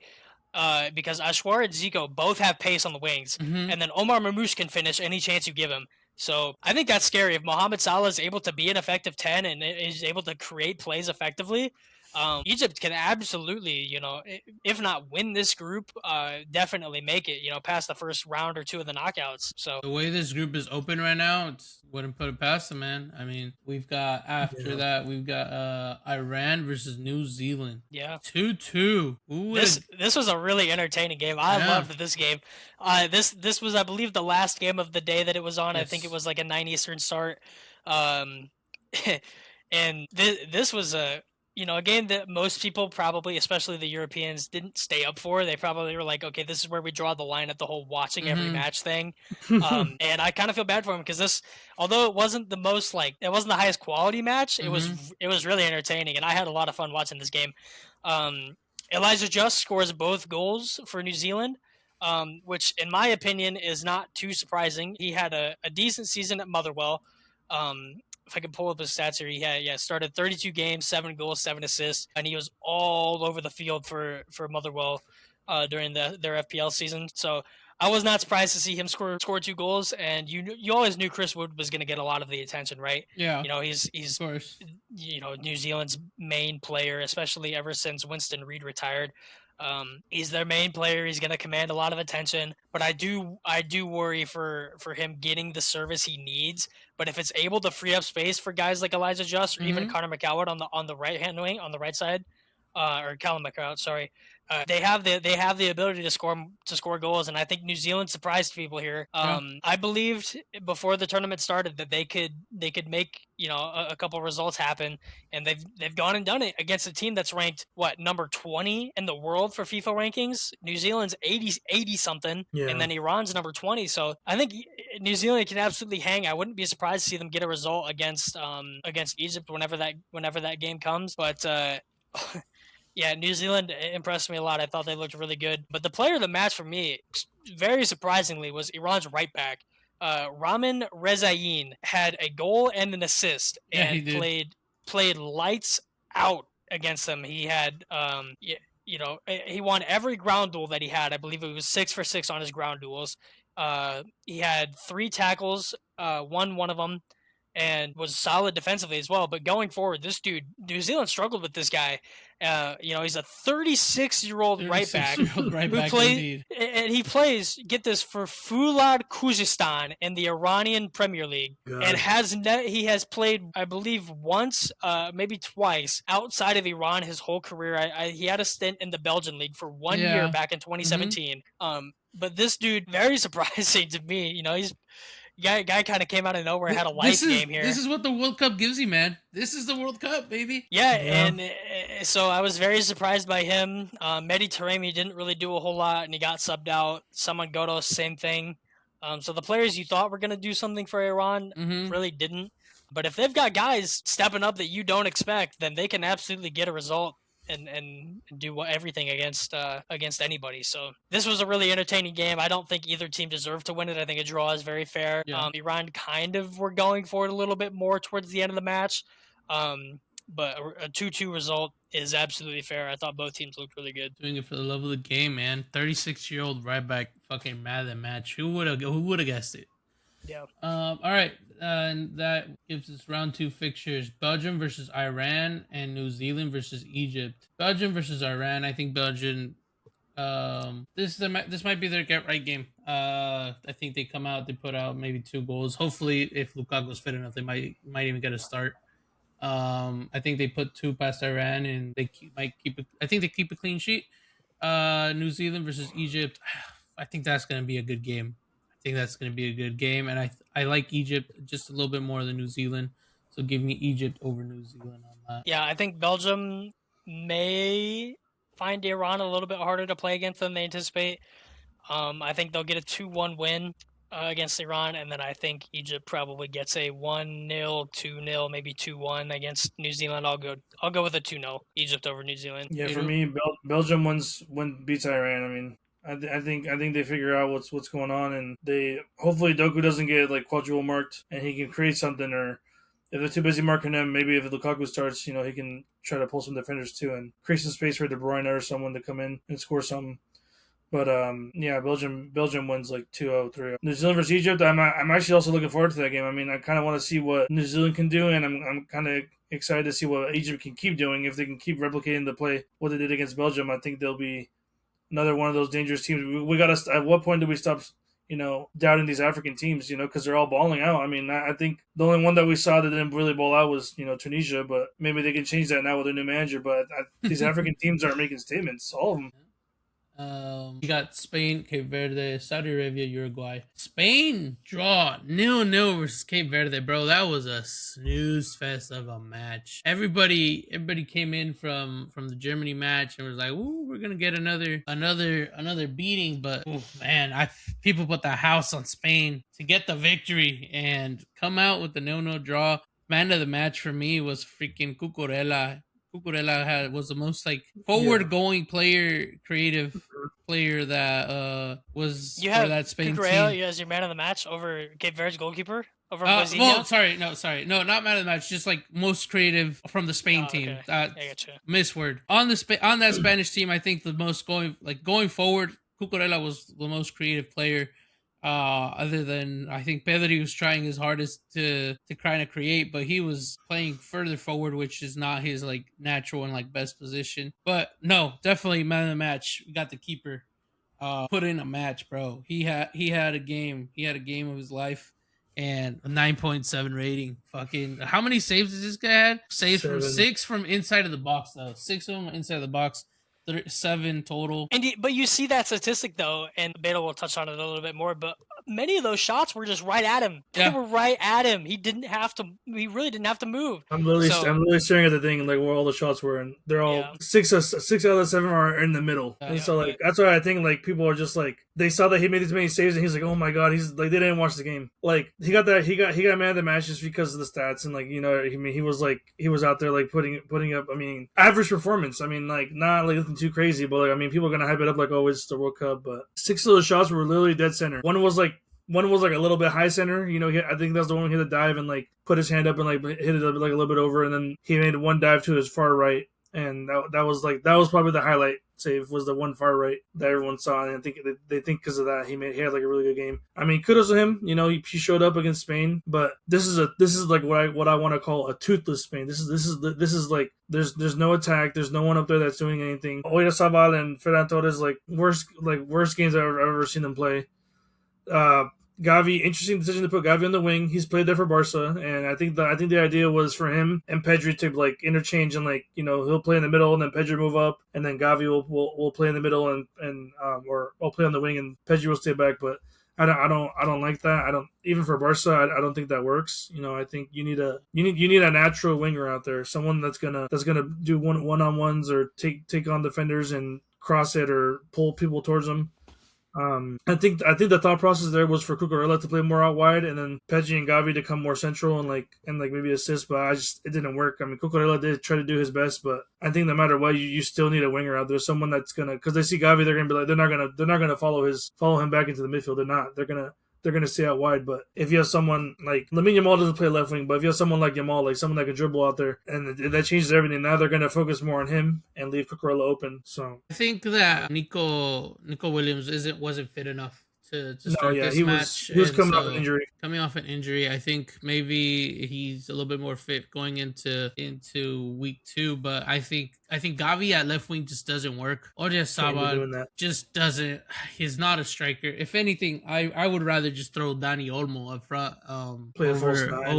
over him and just play false 9 interchanging. I mean, Ferran Torres, bro, he had such a stinker. And as a Barca fan, you hate to see it, but he had an absolute stinker, man. No, for sure. Absolute stinker. Lamine Yamal came in and like instantly started creating for this Spain team, but it just it was a little too late, and then it was just we had nobody, and he had you saw the outside foot pass he had to Dani Olmo. That was Dani Olmo in the middle to he passed it to the middle in the middle to Oyarzabal, and then just he hit it off of a defender, and I think it deflected and then straight to keeper after that.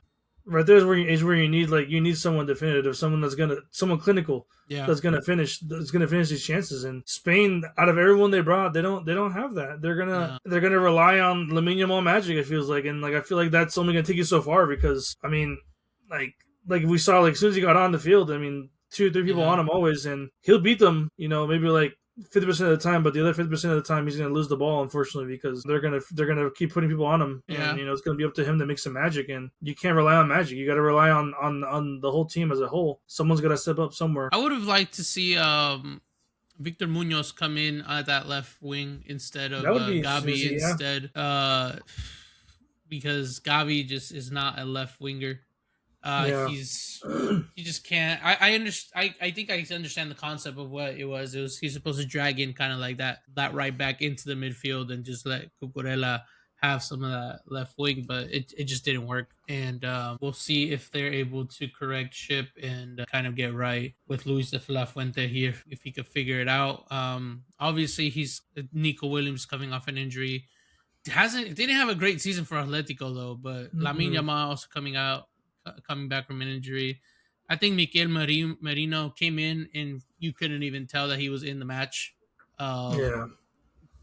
Fabian Ruiz had a decent match, but I think all three midfielders kind of like to play deeper, Yeah. and none of them like to fill that kind of gap between the forwards and the midfield, and they all prefer to play it. I think Pedri and Fabian Ruiz were the ones that were interchanging, kind of filling that I gap. think Pedro could do that though, because like before Hansi Flick came in, he was always like a little higher at the pitch. It's when Hansi Flick came in I that think he started playing a deeper role. you're right. I think he can do it. I think there's better players for it though. I think I mean, that Danny Olmo, in you should bring this, Danny Olmo into this. Dani Olmo literally lives in that gap. That's where Yeah. he lives. But the way that Luis de la Fuente wants to play is not that. So we'll Yeah. see how it goes for match day 2 for them. Next up, we got Saudi Arabia versus Uruguay. Ended up in a 1-1 draw with 80th minute goal from Maximiliano Araujo.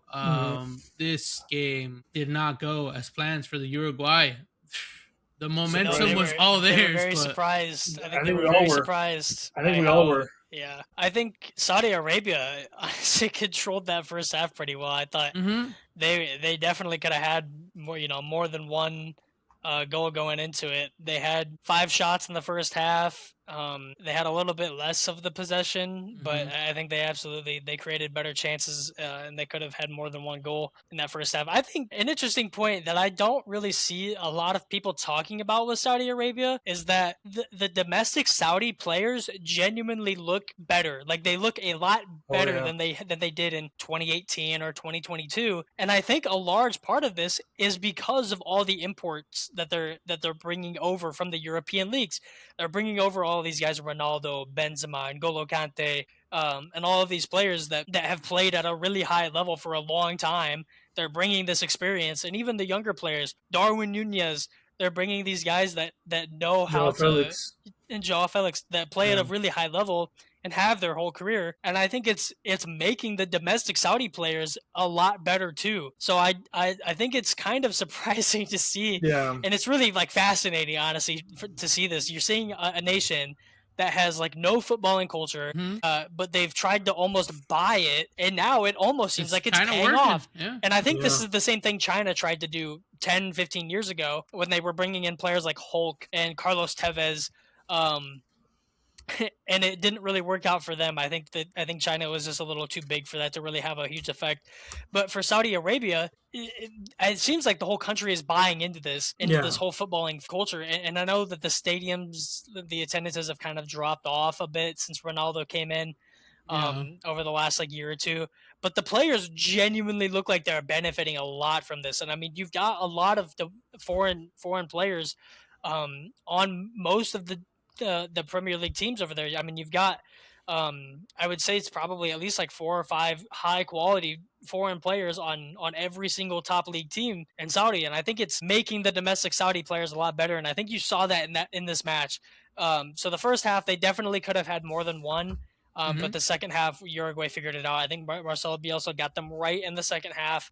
And I think Saudi Arabia was lucky that this was only 1 goal and not 2 or 3, maybe even more. So Uruguay played really well in the second half. Would like to see them do a whole 90 like that in their next match, especially against Cape Verde. So, I think 1-1 kind of a fitting result, but Uruguay probably deserved to win a little bit more if someone had to win the match. Yeah, if someone had to win it, it had to be Uruguay towards the second half for sure. I think that at that point, Saudi Arabia was kind of predicting that goal's gonna come. We just gotta make it be as late as possible so that we can keep at least come out here with a point.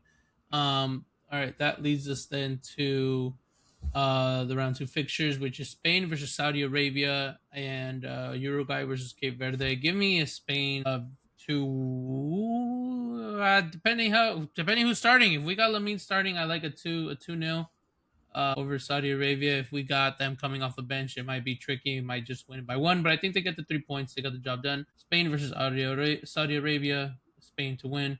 Uruguay versus Cape Verde. I think Uruguay gets the job done here and wins out versus Cape Verde. Give me a 2-0 win there. Yeah, I don't think Cape Verde can keep that same performance up again.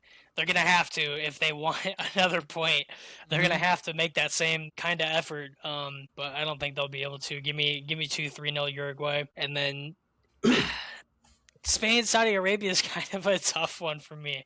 Spain will control the game. They will control possession. They will have more chances. They will have better chances. But man, the finishing was just gives you no hope going into this. I think if Lamine Yamal starts, plays the whole 90, even if he just plays a whole 45 in the second half, they should be fine. They should get 1 or 2 goals. But I'm gonna go with just a 1-0 Spain. Yeah, I think it's all Spain depending. Spain is in trouble if they don't win this game. Oh, Spain yeah. is in trouble. No, I mean, yeah, for Spain and Saudi Arabia, De La Fuente is usually pretty stubborn. He doesn't change his lineups too much, maybe like a tweak here and there. Granted, some of his starters were injured, but I mean, if Nico Williams and Lamine Yamal start, which I don't know, I think they're taking a more conservative approach to the both of them. But I think that he has to start them here, conservative or not. And if they start, I think Spain wins. If they don't start, I think this is going to end a draw, like 0-0 or 1-1. So it just depends on that. If Lamine Yamal and Nico Williams start, I think Spain wins. If not, it's going to be a draw. Unfortunately, but Uruguay and Cape Verde. I think Uruguay gets it done, but I mean, like we said, Cape Verde is going to play the same. And I don't really know if Uruguay has that to unlock them either. I mean, Darwin Nunez stinker like always. I mean, nothing brand new there. I mean, I don't know. I don't know if Uruguay has what it takes to beat them. And but it should be 2 interesting games. I'm really looking forward to both those games. I think they're on Saturday, Sunday. They are on the 21st, so that would be a Sunday. Sunday, yeah. So I mean, Father's Day, but I'm going to be making sure I watch those 2 games. Saudi Arabia specifically surprised me the most. I think, Matt touched on it really, really well. And I think another thing that needs to be attributed to that is just all the money they have there. They have probably like S tier like training facilities on top of like playing around like players that like raise their level up and practicing against them. I think just not only that, but their training facilities, like the logistics and stuff like behind it, like also helps these teams like get better. So yeah. I mean, I'm excited to see that. I'm excited to see that game. So all right, that takes us over then to Group I. We got France versus Senegal and Norway versus Iraq. France 3-1 versus Senegal. Honestly, the first half of that match was looking really, really good. I think that Senegal was putting up a good fight. They were holding Mbappe off and keeping him off the score sheet, but once the floodgates kind of opened in that second half, it got going. First half did not look promising for France, and it was not looking great at all. Senegal looked like the better team to me in that first half. And they unfortunately were not able to get it done in that first half, because the second half France was a completely different team. Same lineup, but they just came out different, man. They came out different. They put in the work. I think Michael Olise is just had a worldly of a match. Beautiful through ball for Mbappe to go through and finish. That was great to see from him. And then an Mbappe outside of the box shot, which was fucking beautiful. Yeah, banger. Yeah, absolute banger. I think Dembele had a little bit of a quiet game, Doué as well, but they'll figure it out. They'll get it flowing, and Senegal team hopefully can put a little bit better first and second half to make it out of this group. Anything for you guys? Yeah, I think the group of death lived up to it. I think France, like you said with Mbappe, it was kind of interesting in the first half. They went into halftime. Mbappe had the fewest touches on the pitch by any player. So, they weren't really giving him a whole lot of service. But it was inevitable, wasn't it, that he was gonna get his, and he not only got his, he got another one that was spectacular. So yeah. France, like I said in the first episode, still my favorite. They looked really good. I think in the first half they didn't really get out of first gear. They were kind of just like maybe overestimated or underestimated Senegal a little bit. I mean, Senegal didn't really have too much opportunity in the first half, but yeah, I think France looked really good, especially in the second half. And if they play like that the rest of the tournament, it's wraps for everyone. So they have so much attacking quality. They have yet so much, like, it's all over the pitch, and I just glaze them up left and right. Just total glaze fest on France, but they deserve it. I mean, how are you stopping Mbappe, Dembele, and Doué, and then off the bench with Zaire Emery, Bradley Barcola? How are you stopping this team? And Marcus Thuram as well. I don't think anyone has enough to stop it.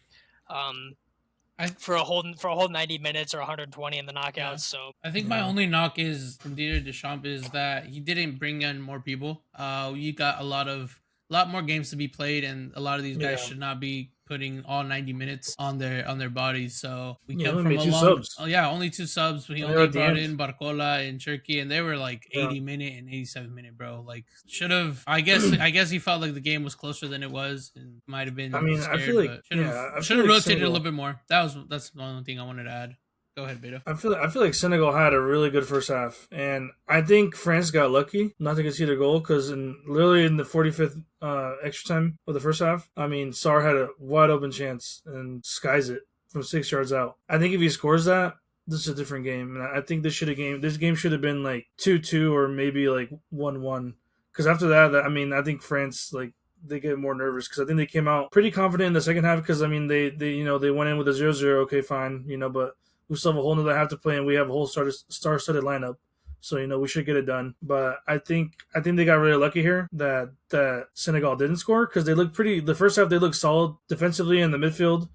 I mean, obviously we had some Nicholas Jackson stinkers, but that's expected. Mm-hmm. Sadio Mane didn't really impress me too much either, but the Even with midfield a penalty. defense, Yeah. But I think France is lucky here, and I think sure they show their talent, but it might have been a little too late. And if they would have scored that goal, this would have been a different game. I think I think France needs to step it up. Gave away a penalty that was not a penalty, Matt. Actually, Ref went that was crazy as well. The ref I don't know. Goes to the screen, and then everyone in the stadium is like, okay, yeah, penalty, great, and then nope. Psych. So no, ref. I think it could have been 50-50. I see how the ref saw it as he went and looked for contact, but also in another world, that was a penalty. That's given. We've seen those given time and time out. I think this is like one of the few times that we're seeing and it's not given. So yeah, that was crazy. VAR thinks it's a penalty. Yeah, VAR thinks it's a penalty. They say, "Hey, we think you've made a clear and obvious mistake. Go look at the monitor." But the ref didn't give a shit. He stuck with his gun. He stuck with his guns, and he said, "You know what? That's not a penalty. That's what I want to see more of these refs. I want not to just crumble whenever VAR thinks that they've made a mistake. Go have a look at it and call what you really think happened. And if they didn't think it was a penalty, great. Absolutely not. I kind of thought it was a penalty, to be honest with you.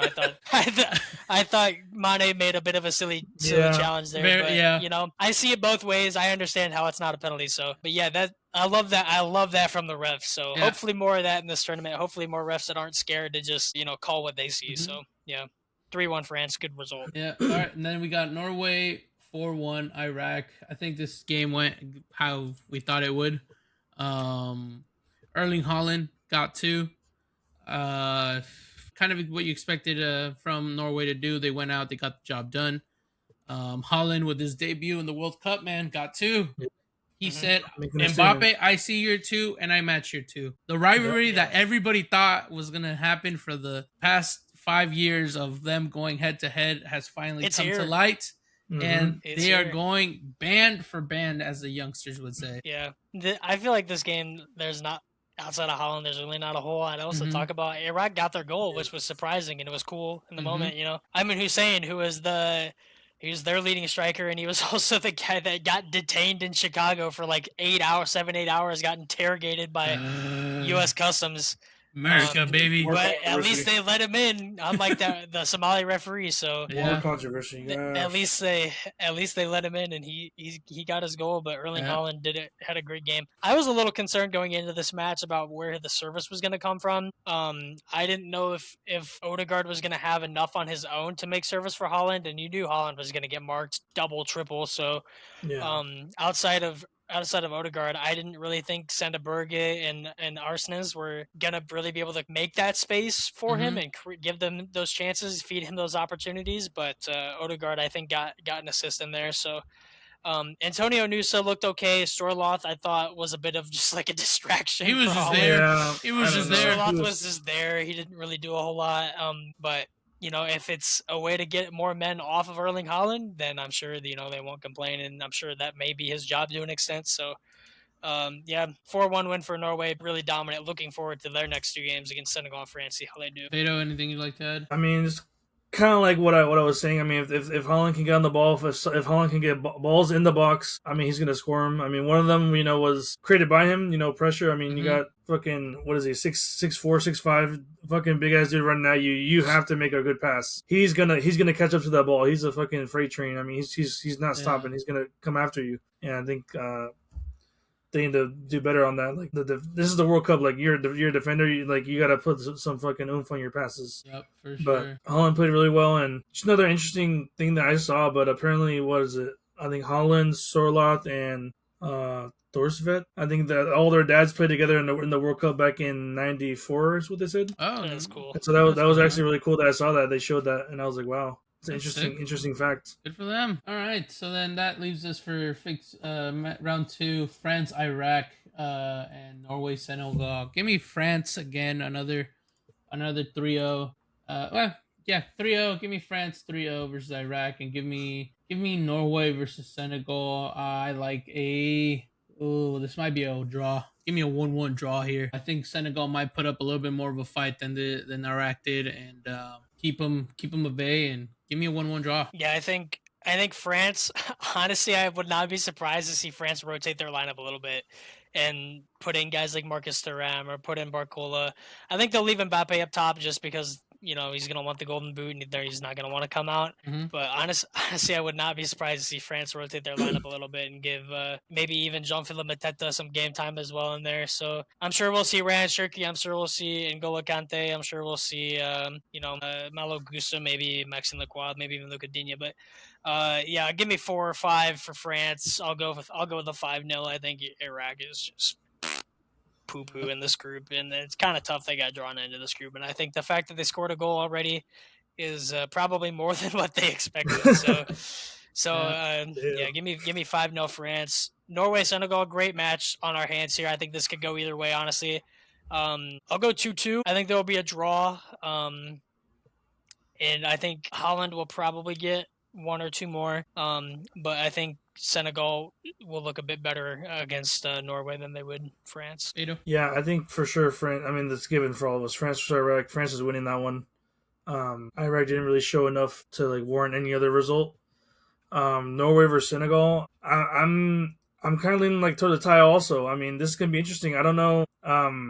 Koulibaly is a really physical center back, and I know he's going to be the one keeping his eye on Holland, and I'm kind of looking forward to that battle. I don't know if when he was at Chelsea, if he had a chance to play against Holland, I can't remember. I don't think so. I think he left as soon as Holland came in. Okay, yeah, so that's what I'm thinking. So I don't know. I'm really interested to see that battle because I mean they're both really physical and big, and Holland's always gonna get big. He's always gonna be in there getting down and dirty. So I'm kind of want to see if the Senegal defense can match that physicality and keep them at bay. But I mean, for me, I think it's gonna be a tie. I think 1-1, 2-2. Holland's gonna get a goal, but Senegal's gonna get theirs too. All right, Group J, we got Argentina, Algeria, Austria, and Jordan. Argentina kicked this off with a 3-0 win over Algeria with the GOAT hat-trick. Talk about cinema, man. That was crazy. That was crazy. World Cup, the World Cup defendees ended up going out and getting the job done. It wasn't pretty, to be honest. It wasn't a pretty match for Argentina, but the job got done. Going into the match, I was really excited to watch Maza from Algeria. Plays over in the Bundesliga. He looked promising going in. Messi played his 6th World Cup and his 200th game for Argentina on that game. So that was great to see. Messi got the goal. Messi got a goal at 4 minutes 55, but it was offside, and so, but that kind of you saw what was coming. You saw what was coming. It was gonna come. Yeah, it was a great little assist from Lautaro Martinez. Was given offside at the end of the day, which is fine.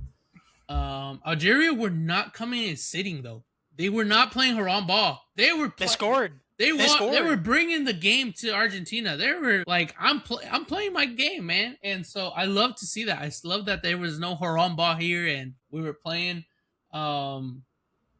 Massa gave a beautiful assist over to Fares Chaibi, if I pronounce that correctly, but it was given offside. But that through ball was fucking beautiful, man. I don't know if you guys got a chance to see it, but it was a cutter.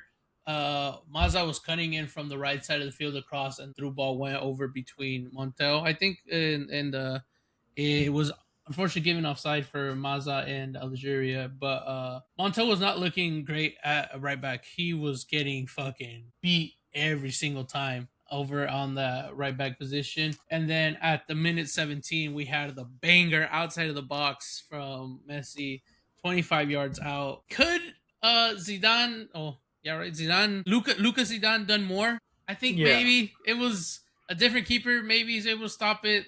Kind of went through his hands. Could have done more, but got the banger. I think that was great to see from Messi, from a great through ball from the Paul. Split the line. It was about I think the 2-3 guys in front of him. He just split them, fucking hit Messi top of the moon, and Messi did what Messi does, man. He went, he finished it, he got the job done.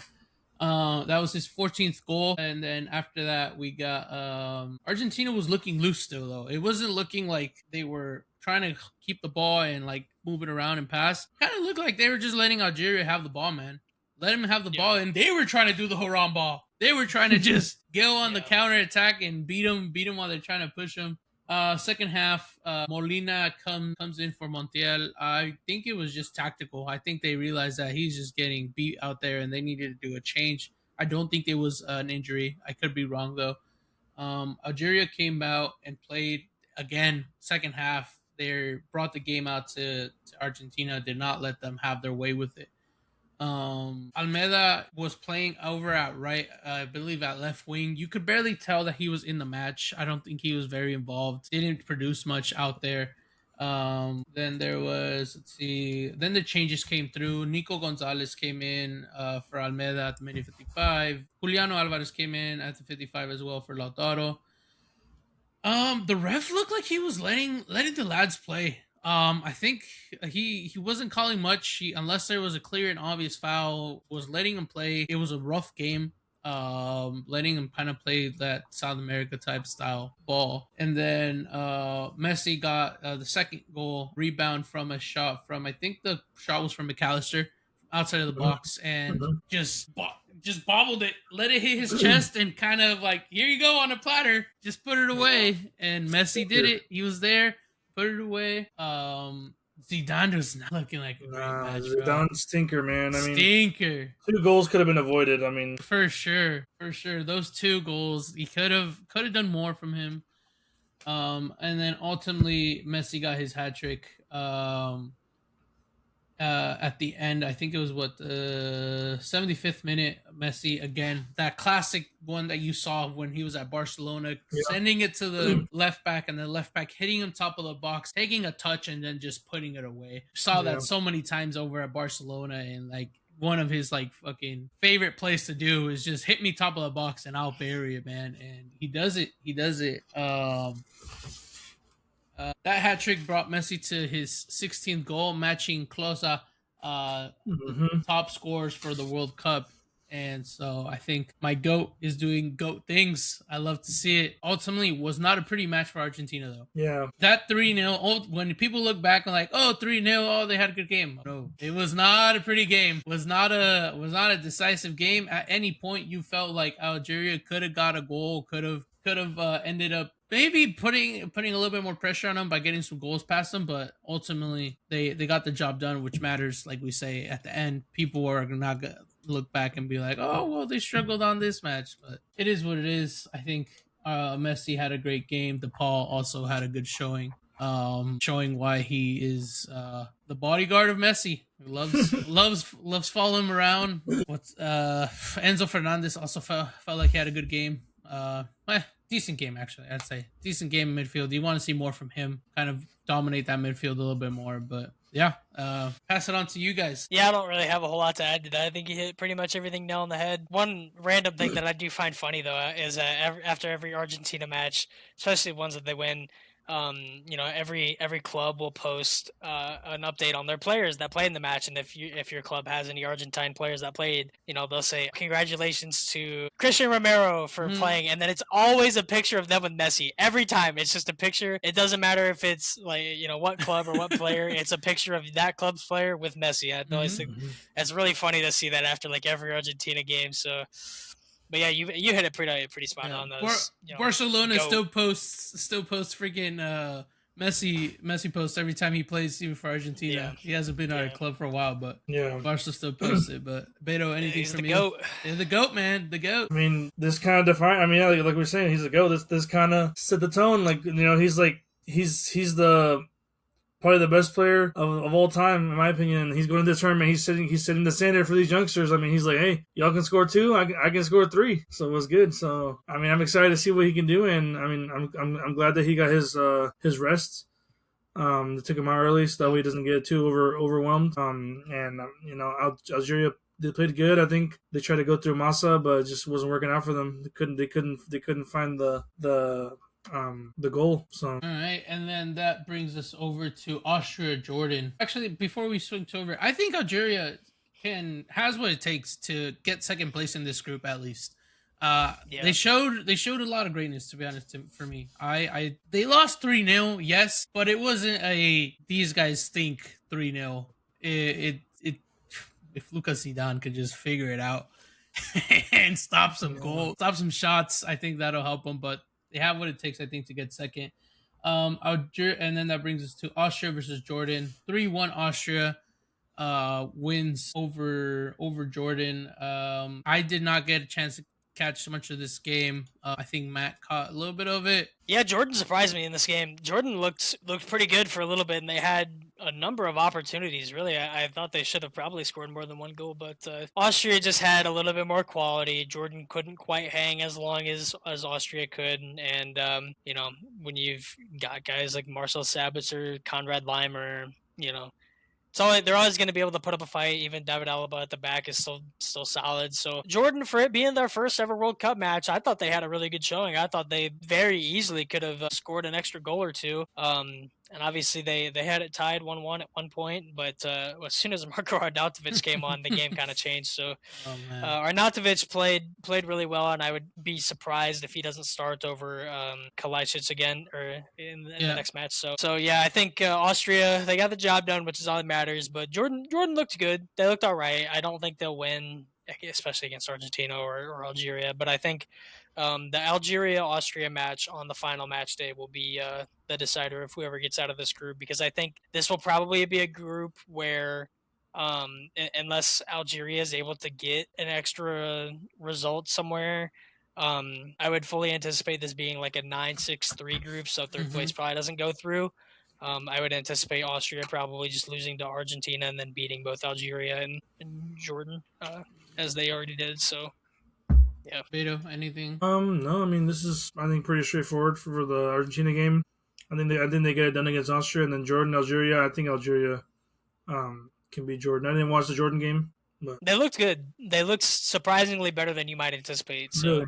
Yeah, I thought they could have, like I said, they it could was have had a a goal or 3-1, right? They beat Jordan, yeah. And it was basically a 2-1 match. They scored, Austria scored their third goal on like the 98th or 99th minute or something like that as the last minute of stoppage time.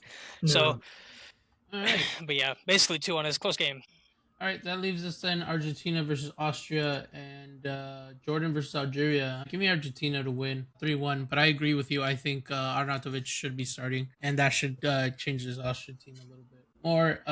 And Jordan versus Algeria, I think unless Jordan can pull a result here and surprise Algeria, I think Algeria has enough front manpower to get the job done and get the points. So give me Algeria to win 2-1. Yeah, I think Algeria. I'm gonna go with Algeria 1-0. I was a little surprised to not see Riyad Mahrez start. Mm-hmm. That was a little weird. On the Telemundo broadcast, they mentioned that he originally was in the starting 11, and then once he saw the Argentina lineup, then he changed their lineup and dropped Mahrez from the starting 11. I don't know how true or false that is, but that's what I feel like Riyad Mahrez is probably one of those players where you shouldn't drop him from the lineup really no matter what.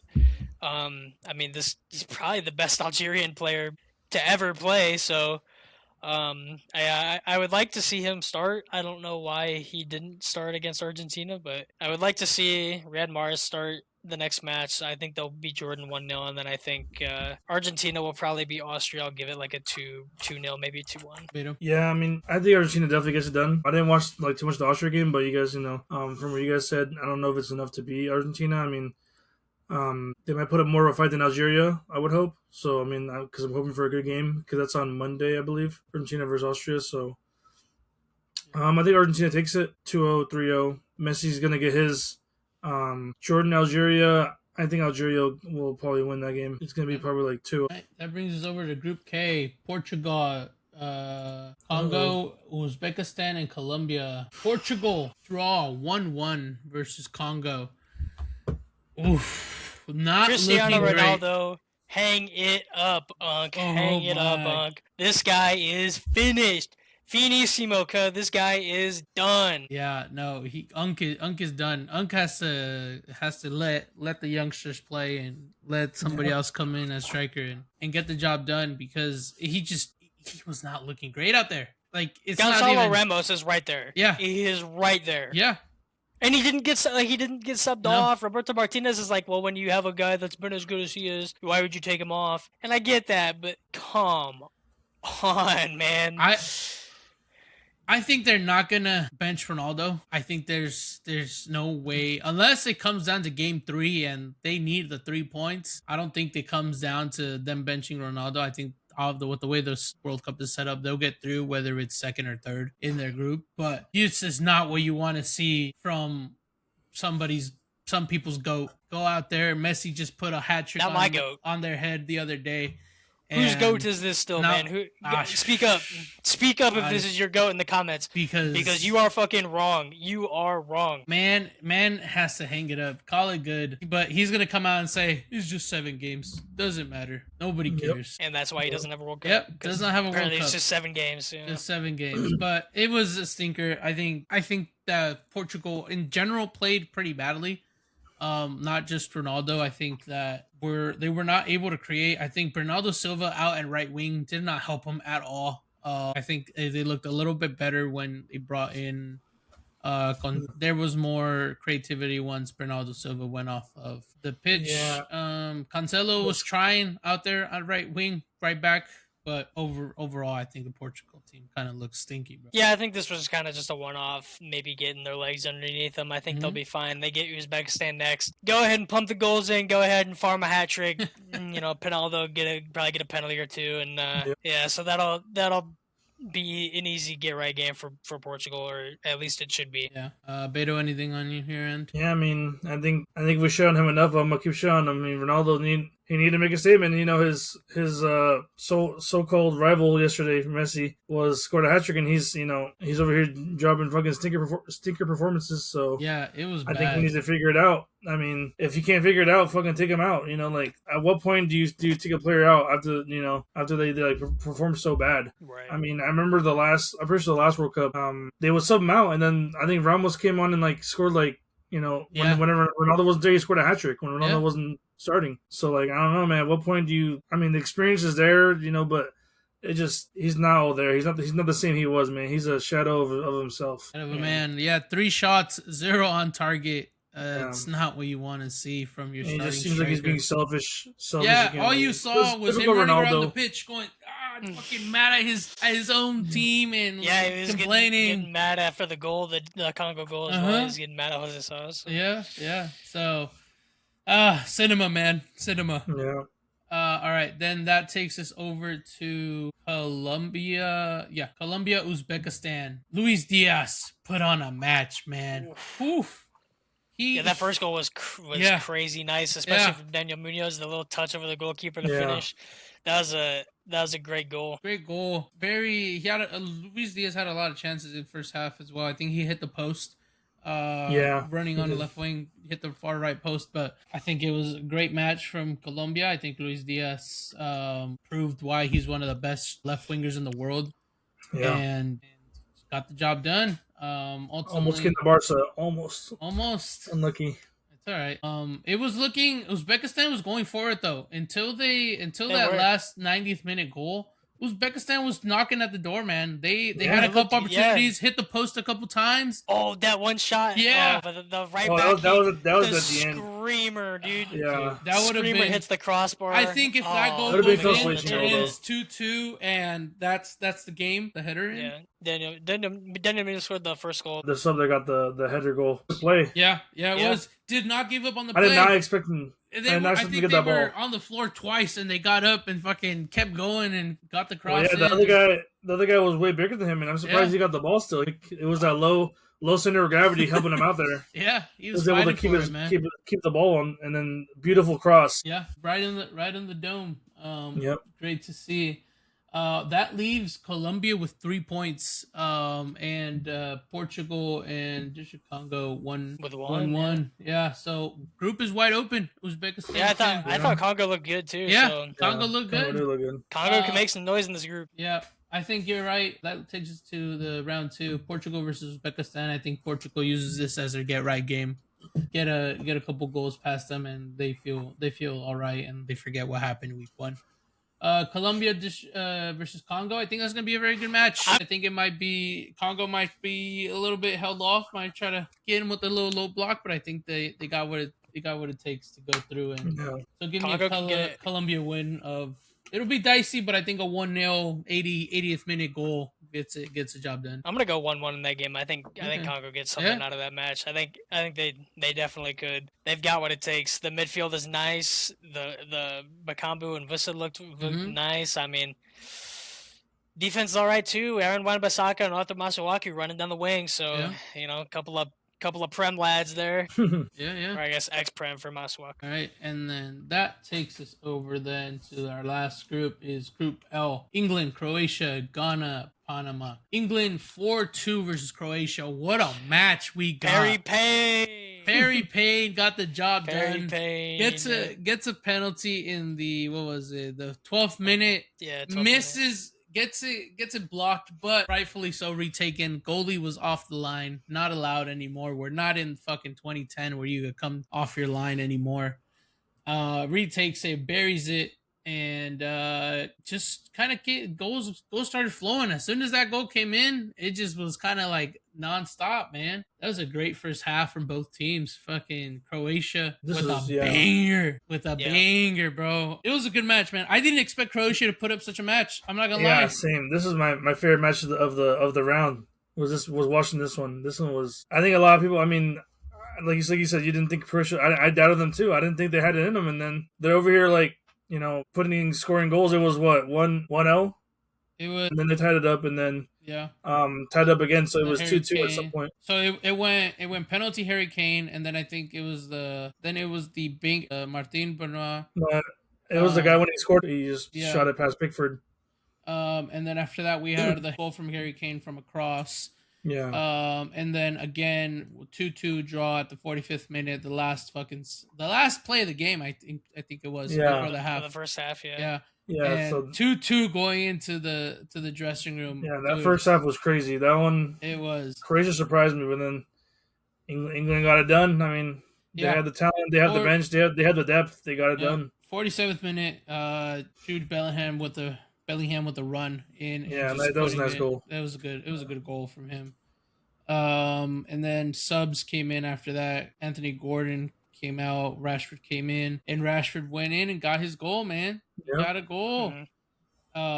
Ended 4-2. I think the England lads looked pretty good. I was impressed with Anderson. I really liked his performance. Was all over the pitch, I feel like. City's trying to break the bank for him, so. Yeah. Reece James kind of had like a kind of silent performance. Didn't feel like it was too promising, but maybe against somebody that's not Perisic, 38 at this point, 37-year-old man, maybe gets exposed a little bit more, but did enough to get the job done. England overall getting people excited again for it to come home, just for them to be disappointed later. I can't wait for that. England is probably never been more overrated than they are right now. I think the English fans are in la la land. They have no clue how good their team actually is.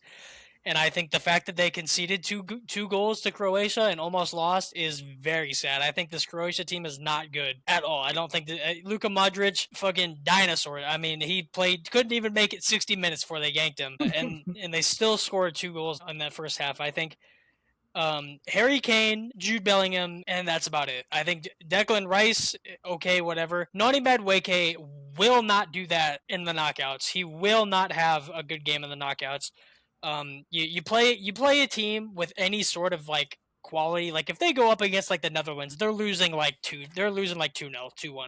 Like they go up against Belgium, they're gonna struggle. Like England, this is a very average England team in my opinion. I really don't think they've got all that good. Reece James doesn't look fully fit. Konsa and Stones doesn't look like a great center back pairing. I'm sure Mark Gay will come in at some point. Mm-hmm. Nico O'Reilly looks like, I don't know if he's ready for this just yet. I mean, obviously had a great season, Man City, but without Pep, is Nico O'Reilly really that great of a player? To be determined, I guess. But I thought this Croatia team going into it was going to be really bad, and they were pretty bad. And I think England struggled, honestly, until that second half to kind of do it. I thought Marcus Rashford looked really good, and you know, they scored 4 goals at the end of the day, so they can get it done. They got a little bit of help from the ref with Harry Kane. You know, he missed his first penalty. But if Harry Kane's scoring goals, they're going to be tough to stop. But I think this England team is overwhelmingly average. And I think if they get that Mexico game in the knockouts at the Estadio Azteca, Mexico is rolling these guys. Yeah. So, Right. but unfortunately, the rest of the group is also just fodder. So they'll get out of this group with all 3 wins. Yeah. That takes us to our next match: Ghana versus Panama. Ghana wins it at the 95th minute.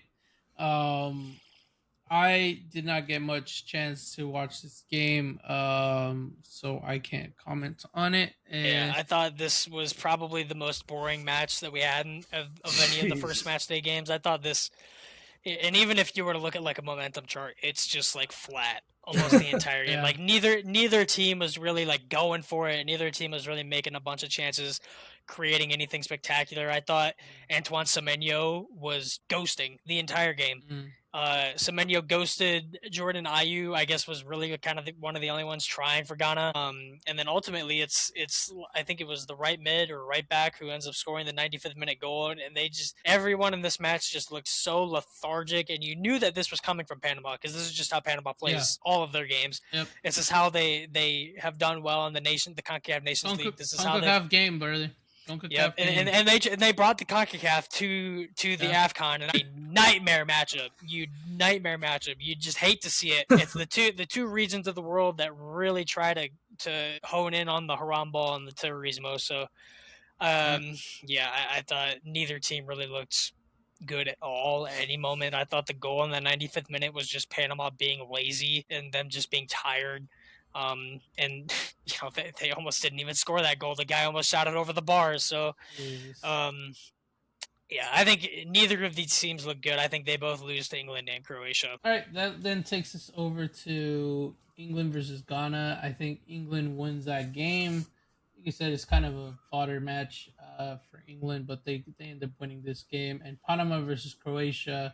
I think Croatia will do just enough to get the win, but I wouldn't be surprised if that ends in a draw, 0-0 draw, to be honest with you. Yeah, give me 3-0 England over Ghana. Give me 2-0 Croatia over Panama. Beto? Yeah, England wins, I think, easily 2-0, 3-0. Panama, Croatia gets it done. They win by like 1 or 2 goals. All right. Well, that is all we have time for today. Thank you all for listening. This went on a little bit longer than we wanted, but it's all right. We got through the games we needed to get through.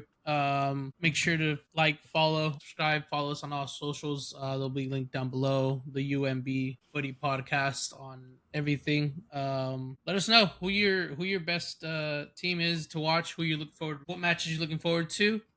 Anyone we should be looking at. Any specific players that we maybe missed and we should be taking a look at. So let us know. Anything from you guys? No, I think that was a great first match day. I'm excited to see what the second round of matches holds, and we've got some interesting groups that aren't quite playing out how we thought they would so far. So exciting stuff coming up from match day 2. Yeah, match day 2. Looking forward to it. Looking forward to the upsets and see how the teams respond to those upsets. See what they change or what they don't change. We'll see. All right. Thank you all.